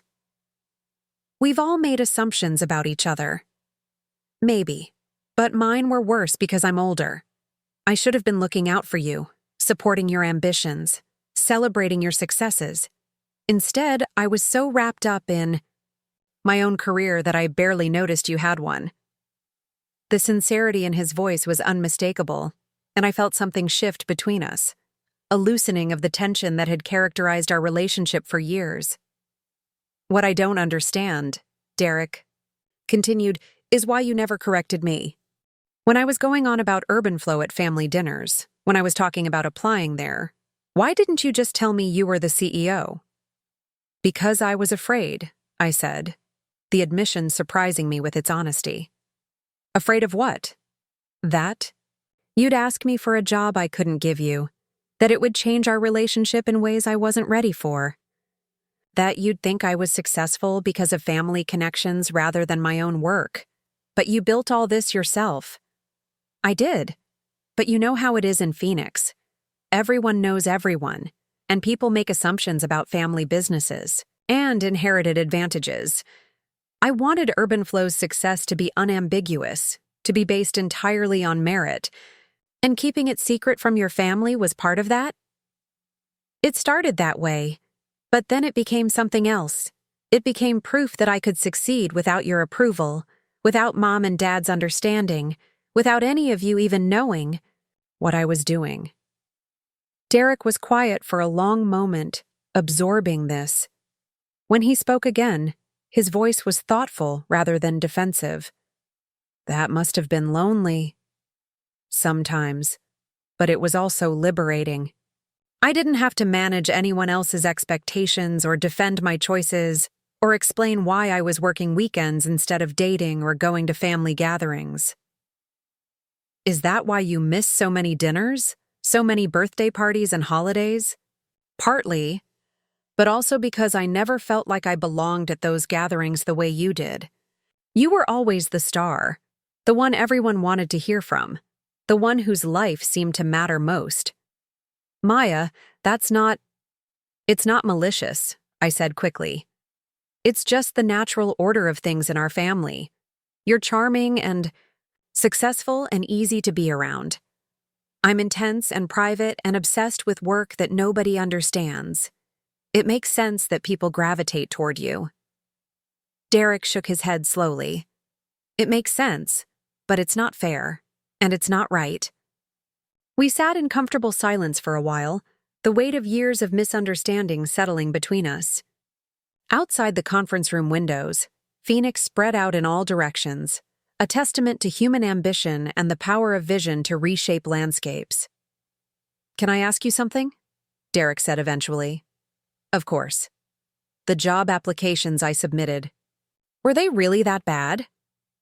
I considered how to answer, balancing honesty with kindness. They weren't bad exactly. Your portfolio is impressive, Your technical skills are solid and your design sense is excellent. But you approach the applications like you were applying to an architecture firm rather than a software company. You focused on your individual achievements rather than your ability to collaborate. You talked about what you wanted to do rather than what we needed done. And in the interview? Derek, you spent most of the interview explaining why our current development approach was wrong and how you would fix it. You never asked what challenges we were facing or how you might help solve them. Derek winced. I was trying to show initiative. I know. But initiative without curiosity comes across as arrogance. And in a collaborative environment like UrbanFlow, arrogance is toxic. Could I have learned? If you'd hired me anyway, could I have figured out how to be a better team player? Maybe. But Maya, that's not how hiring works. We couldn't take the risk of bringing someone onto the team who might or might not be able to adapt. We needed people who already understood how to work collaboratively. That makes sense, Derek said, though I could hear the disappointment in his voice. I guess I've gotten too used to being hired for my talent rather than my personality. Your talent is real, Derek, but talent without the ability to work well with others has limited value in most professional contexts. Is that something I can learn? How to be more collaborative, more curious about other people's perspectives? The question surprised me. Derek had never seemed interested in personal development or professional growth beyond advancing his own career. Of course you can learn it, but it requires genuine change, not just surface modifications to your interview technique. What kind of change? Start by listening more than you talk. When someone explains a problem they're facing, focus on understanding it rather than immediately proposing solutions. Ask questions about their experience, their constraints, their goals. Derek nodded, taking notes on his phone. What else? Assume that other people are smart and have good reasons for the decisions they've made, even if you don't immediately understand those reasons. Approach disagreements with curiosity rather than conviction. That sounds harder than it should be. It is harder than it should be, especially if you're used to being the smartest person in the room.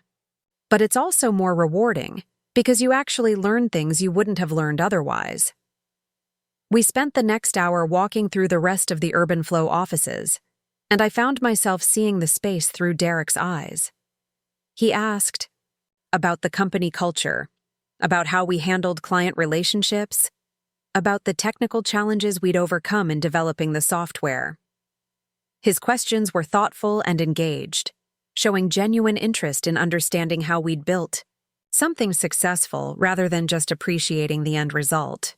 When we reached my office, Derek paused at the wall where I'd hung my degrees and professional awards. Arizona State University, Bachelor of Science in Computer Science, summa cum laude. Phoenix Business Journal's 40 Under 40 recognition. The Urban Planning Association's Innovation Award. Certificates from speaking engagements at conferences across the country. I never knew about any of these, he said quietly. You never asked. I know. But Maya, even if I had asked, would you have told me? Or were you so committed to keeping your success secret that you would have deflected? It was a fair question, and I considered it carefully. I don't know, I said finally. I wanted recognition. But I was also afraid of what would happen if I got it. What if you'd asked me for help with your career? What if Mom and Dad had tried to get involved in the business? What if success changed our family dynamics in ways I couldn't control? And now that everything's out in the open? Now, I guess we'll find out. Derek studied the awards for another moment, then turned to face me directly. Maya, I want you to know that I'm proud of you. Not just for building a successful company, but for doing it with integrity. For making decisions based on what was right rather than what was easy. Thank you. And I want you to know that I understand why you kept it secret. I don't like it, because it means I missed years of celebrating your achievements. But I understand it. I appreciate that. One more thing, Derek said. The college fund situation. I know you said the money doesn't matter to you financially, but it matters symbolically, and I want to do something about that. Derek, you don't need to. Yes, I do. Not because I can pay you back $85,000 because we both know I can't, but because I can acknowledge what happened and try to make it right in other ways. What do you mean? I mean, I can start treating you like the successful businesswoman you are, instead of the little sister I thought you were. I can stop making assumptions about your life and start asking questions about your work. I can celebrate your achievements and support your goals instead of expecting you to support mine. That would mean a lot to me. And, Derek continued, I can talk to Mom and Dad about what happened, help them understand why their decision was hurtful, even if it wasn't intended to be. Derek, you don't have to fight my battles for me. I'm not fighting your battles. I'm taking responsibility for my part in a family dynamic that wasn't fair to you. We stood there in my office, surrounded by the tangible evidence of everything I'd built, and I felt something I hadn't experienced in years. The possibility of a genuine relationship with my brother, based on mutual respect rather than familial obligation. Would you like to have lunch? Derek asked. Somewhere we can talk more about this without the distraction of being in your impressive office? I'd like that. We drove separately to a small restaurant in Scottsdale, the kind of place where the food was excellent, but the atmosphere was casual enough for serious conversation. Derek had chosen well, somewhere we could talk without feeling like we were performing for an audience. Over salads and iced tea, Derek told me about his marriage to Amber, about his hopes for starting a family, about the pressure he felt to live up to everyone's expectations of success. He talked about the difficulty of building a career in architecture when most projects required years of development, and the results were often compromised by budget constraints and client demands. I think I've been jealous of you, he said. Suddenly, even before I knew about UrbanFlow, I could tell you were doing something meaningful, something that excited you. My work feels so dependent on other people's approval, other people's vision. You built something entirely your own. Every business depends on clients and customers, I pointed out. UrbanFlow only exists because cities need what we provide. But you identified that need and created the solution. You didn't wait for someone else to tell you what to build or how to build it. Neither do you when you're designing buildings. I design buildings that other people will pay for, on sites they choose, with budgets they set, for purposes they define. The creativity is mine, but the parameters are always someone else's. I could hear the frustration in his voice, the sense of constrained potential that I recognized from my own early career experiences. Derek, I said carefully, what would you be doing if you could design anything you wanted, with unlimited resources and complete creative control? His eyes lit up in a way I hadn't seen since we were kids. Sustainable housing, he said without hesitation. Affordable housing that's also beautiful and energy efficient, and integrated with community spaces. Housing that doesn't segregate people by income level but creates mixed communities where families can grow and thrive. That's a beautiful vision. It's also completely impractical from a business perspective. Affordable housing developers are focused on cost minimization, not innovative design, and luxury developers aren't interested in affordability or community integration. What if there were a way to make it practical? What if there were tools that could show developers how sustainable design actually reduces long-term costs? What if there were software that could model community impact and demonstrate the value of mixed-income development? Derek stared at me, understanding dawning in his expression. You're talking about UrbanFlow. I'm talking about expanded applications for UrbanFlow. Right now, we focus on municipal planning, but there's no reason the same modeling capabilities couldn't be used for private development projects. Maya, are you suggesting what I think you're suggesting? I'm suggesting that maybe there's a way for you to work on the kind of projects you care about while also working with the kind of technology that makes those projects feasible. You mean working together? You and me?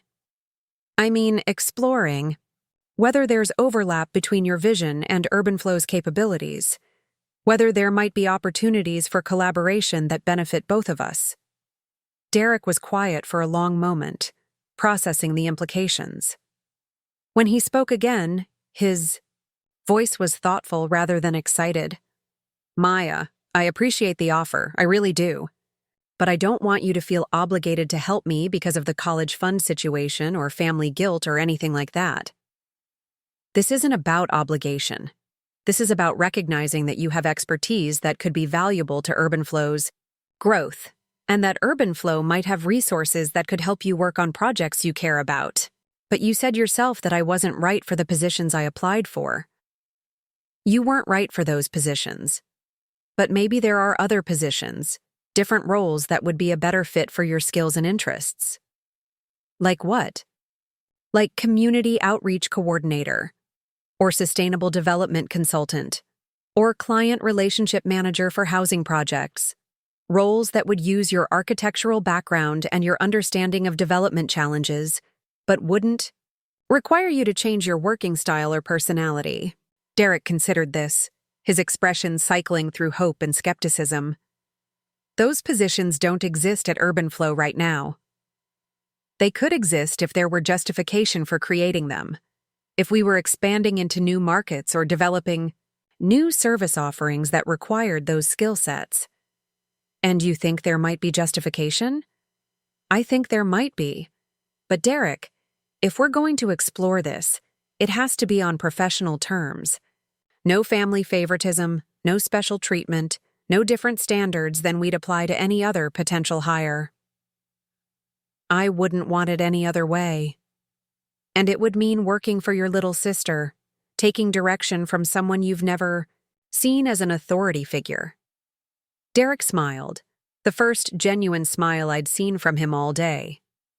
Maya, after today, I think I'm finally ready to see you as the authority figure you've been all along. We spent the rest of lunch discussing possibilities, exploring how Derek's interests in sustainable housing might align with UrbanFlow's expansion plans.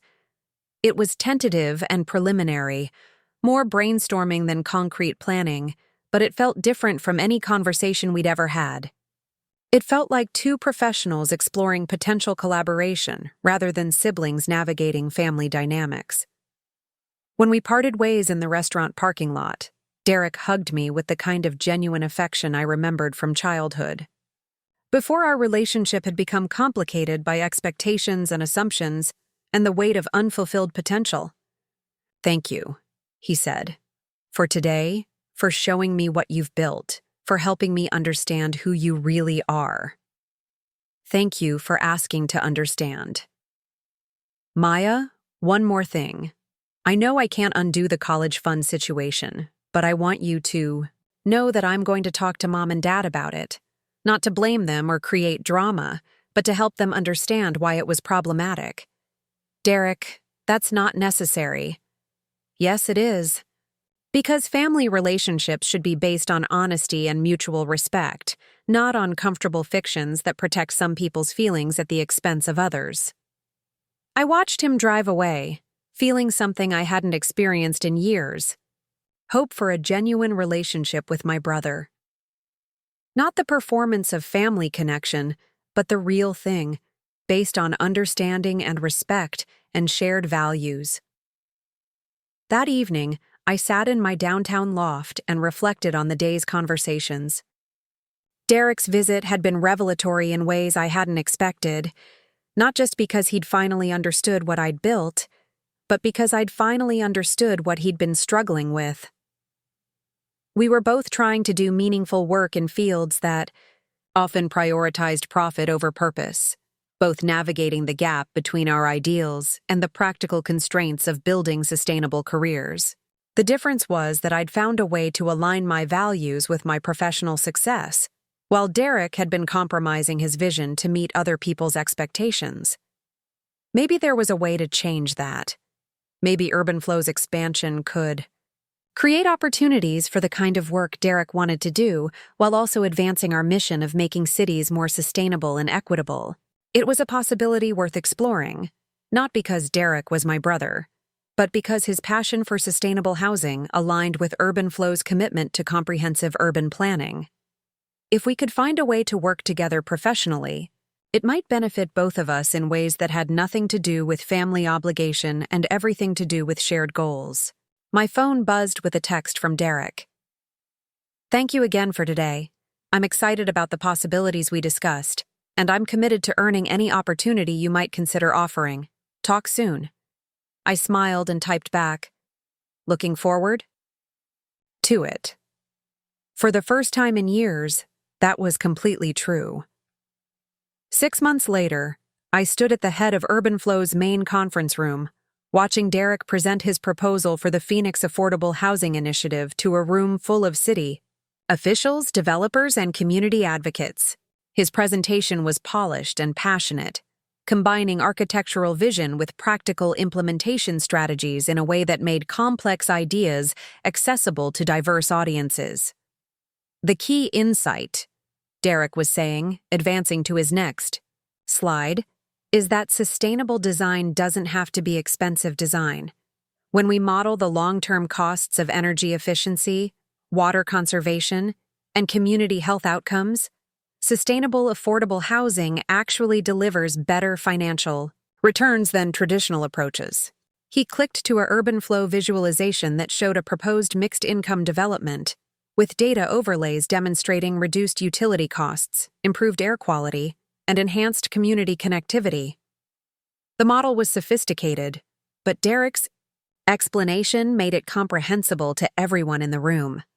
I felt a surge of professional pride that had nothing to do with family loyalty. Derek had earned his position as UrbanFlow's Director of Sustainable Housing Development through 3 months of intensive work, learning our systems, collaborating with municipal clients, and developing expertise in the intersection of affordable housing policy and urban planning technology. The job hadn't existed when we'd first discussed the possibility of working together. But Derek's vision for sustainable housing had aligned perfectly with UrbanFlow's expansion into comprehensive community development, and his architectural background provided credibility with developers who might otherwise dismiss software-based solutions.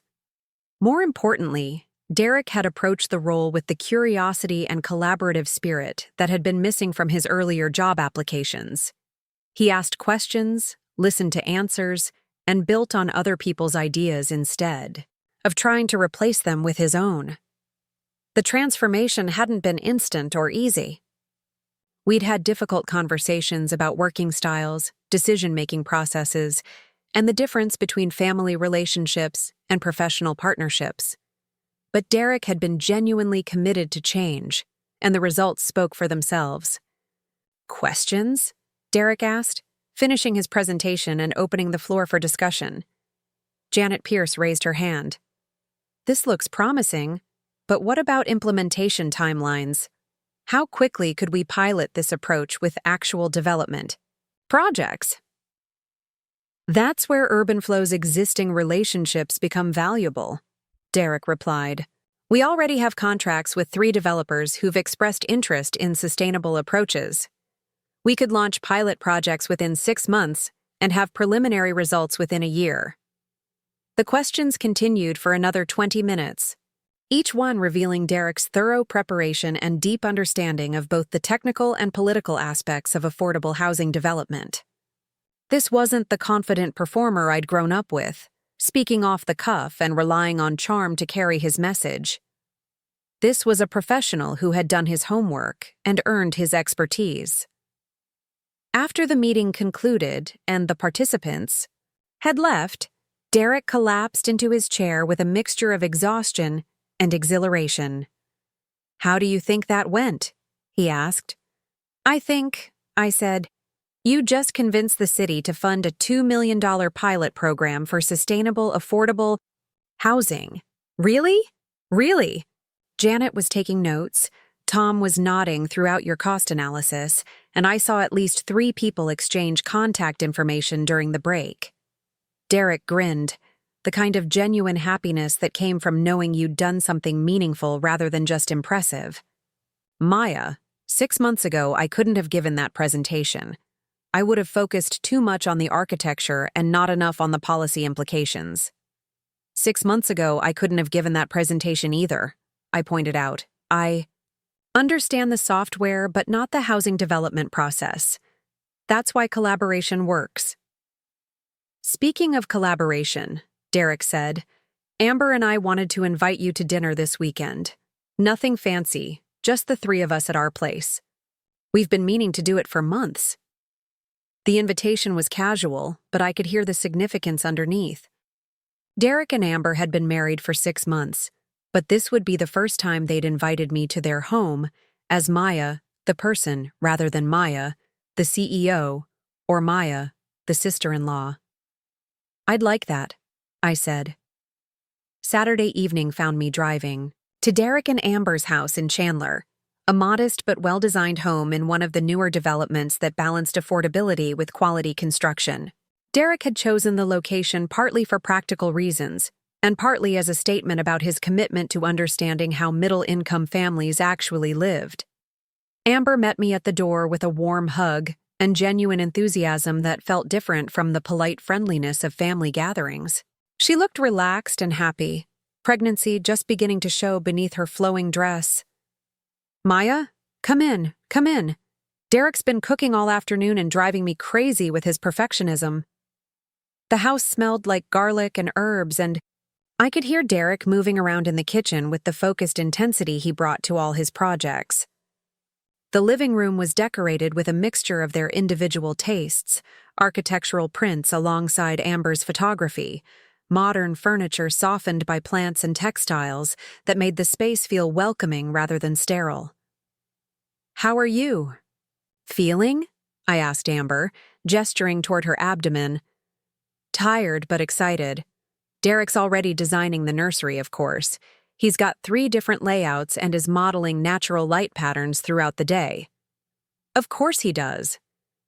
Derek appeared from the kitchen, wiping his hands on a dish towel and grinning with the satisfaction of someone who'd successfully executed a complex plan. Perfect timing. Dinner's ready. The dining room table was set with care but not ostentation. Real dishes and cloth napkins, but nothing that felt performative or designed to impress. Derek had prepared chicken with herbs and roasted vegetables, simple food executed well, accompanied by wine for Amber and me and sparkling water for Amber. This is delicious, I said, meaning it. When did you learn to cook?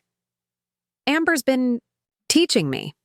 Turns out I approach recipes the same way I approach building projects, which works better than you'd expect. Everything's a system to him, Amber said with affectionate exasperation. Cooking, cleaning, even planning our weekend activities. But it works. We talked easily throughout dinner, the conversation flowing between personal topics and professional. Updates without the awkward transitions that had characterized previous family gatherings. Derek asked about UrbanFlow's expansion plans. I asked about Amber's work with the resort marketing team, and we all discussed their preparations for parenthood with the kind of relaxed excitement that came from people who genuinely enjoyed each other's company. It wasn't until dessert that Derek brought up the subject I'd been expecting and dreading in equal measure. Maya, I talked to Mom and Dad about the college fund situation. Derek, you didn't have to. Yes, I did. And I'm glad I did, because I think they finally understand what happened. What did you tell them? The truth. That they made a decision about your money without considering your feelings or your plans. That success doesn't mean you don't deserve the same consideration as everyone else in the family. That good intentions don't excuse harmful impact. How did they take it? About like you'd expect. Dad got defensive, Mom got emotional, but eventually they both admitted that they'd handled it badly. Amber reached across the table and squeezed my hand. They want to make it right, Maya. They've been talking about it for weeks. Make it right how? They can't give you back the money they spent on our wedding, Derek said. But they can acknowledge what they did wrong and commit to doing better going forward. Derek, I told you I don't need the money. This isn't about the money anymore. It's about respect. It's about recognition. It's about making sure this kind of thing doesn't happen again. What do you mean? Derek and Amber exchanged a look that suggested they'd discussed this extensively. They want to invest in UrbanFlow, Amber said. Not as a loan or a gift, but as a legitimate business investment. They want to be part of what you've built instead of being ignorant about it. I stared at them, trying to process this information. They want to invest in my company? Dad's been researching urban planning software markets, Derek said. He thinks UrbanFlow's expansion potential is enormous, and he wants to provide capital for the California office. As a business investment, not family charity? As a business investment, with proper legal documentation, market rate terms, and professional oversight. He's already talked to his financial advisor about it. The offer was generous and unexpected, but also complicated in ways I wasn't sure I was ready to navigate. Family and business were difficult to separate under the best circumstances, and our family dynamics were still evolving. I'll need to think about it, I said. Discuss it with Zoe and our board, maybe bring in outside advisors to evaluate the terms. Of course, Derek said. They're not expecting an immediate answer. They just want you to know that they see UrbanFlow as a legitimate business worthy of investment, not just their daughter's hobby that got out of hand. That means a lot. And Maya, Amber added. They're proud of you. They may not have expressed it well before, but they're genuinely proud of what you've accomplished. After dinner, Derek walked me to my car in the warm desert evening. The neighborhood was quiet, house lights creating golden rectangles in the darkness, the kind of peaceful suburban scene that represented stability and contentment for millions of American families. Thank you, I said, for talking to them, for helping them understand.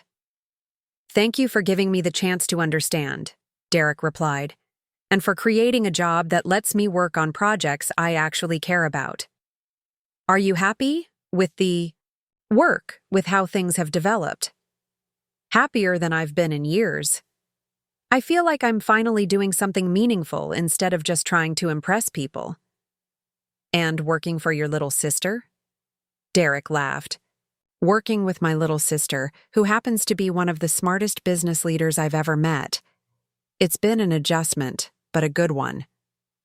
We hugged goodbye, the kind of embrace that carried real affection rather than familial obligation. As I drove home through Phoenix's sprawling suburbs, past construction sites and development projects that represented the city's continued growth, I reflected on how much had changed in 6 months. My family knew who I was now, not just professionally, but personally. Derek had found work that aligned with his values while contributing to UrbanFlow's mission. My parents were beginning to understand that success could take different forms than they'd imagined. Most importantly, I no longer felt like I was hiding or protecting or performing. I was simply Maya Patel, CEO of UrbanFlow, daughter and sister, and professional. Someone whose identity was complex but no longer secret. The following Monday brought news that the Phoenix Affordable Housing Initiative had been approved for funding, with UrbanFlow designated as the primary technology partner for the pilot program. Derek's presentation had been even more successful than we'd hoped, opening doors to a new market segment that could define our company's growth for years to come. I stood in my office, looking out at the city that had been my home and my testing ground. The place where I'd learned to build something lasting from vision and determination. Phoenix stretched toward the mountains in every direction, a testament to human ambition and the power of planning to shape landscapes and communities. Somewhere out there, families would soon be living in houses that Derek had helped design and UrbanFlow had helped plan. Homes that proved affordable housing could also be beautiful and sustainable and connected to thriving communities. Somewhere, out there, My parents were learning to see their daughter as someone whose dreams had been worth investing in all along. The success felt different now that it was shared rather than secret. More meaningful because it was understood rather than hidden. Building something remarkable was satisfying, but building something remarkable that helped other people achieve their own dreams was transformative. My phone buzzed with a text from Zoe. Board meeting in 10 minutes. You ready to talk about the California expansion? I smiled and typed back, ready. The future was full of possibilities, and for the first time in years, I was excited to share them with the people who mattered most. Up next, you've got 2 more standout stories, right on your screen. If this one hit the mark, you won't want to pass these up. Just click and check them out.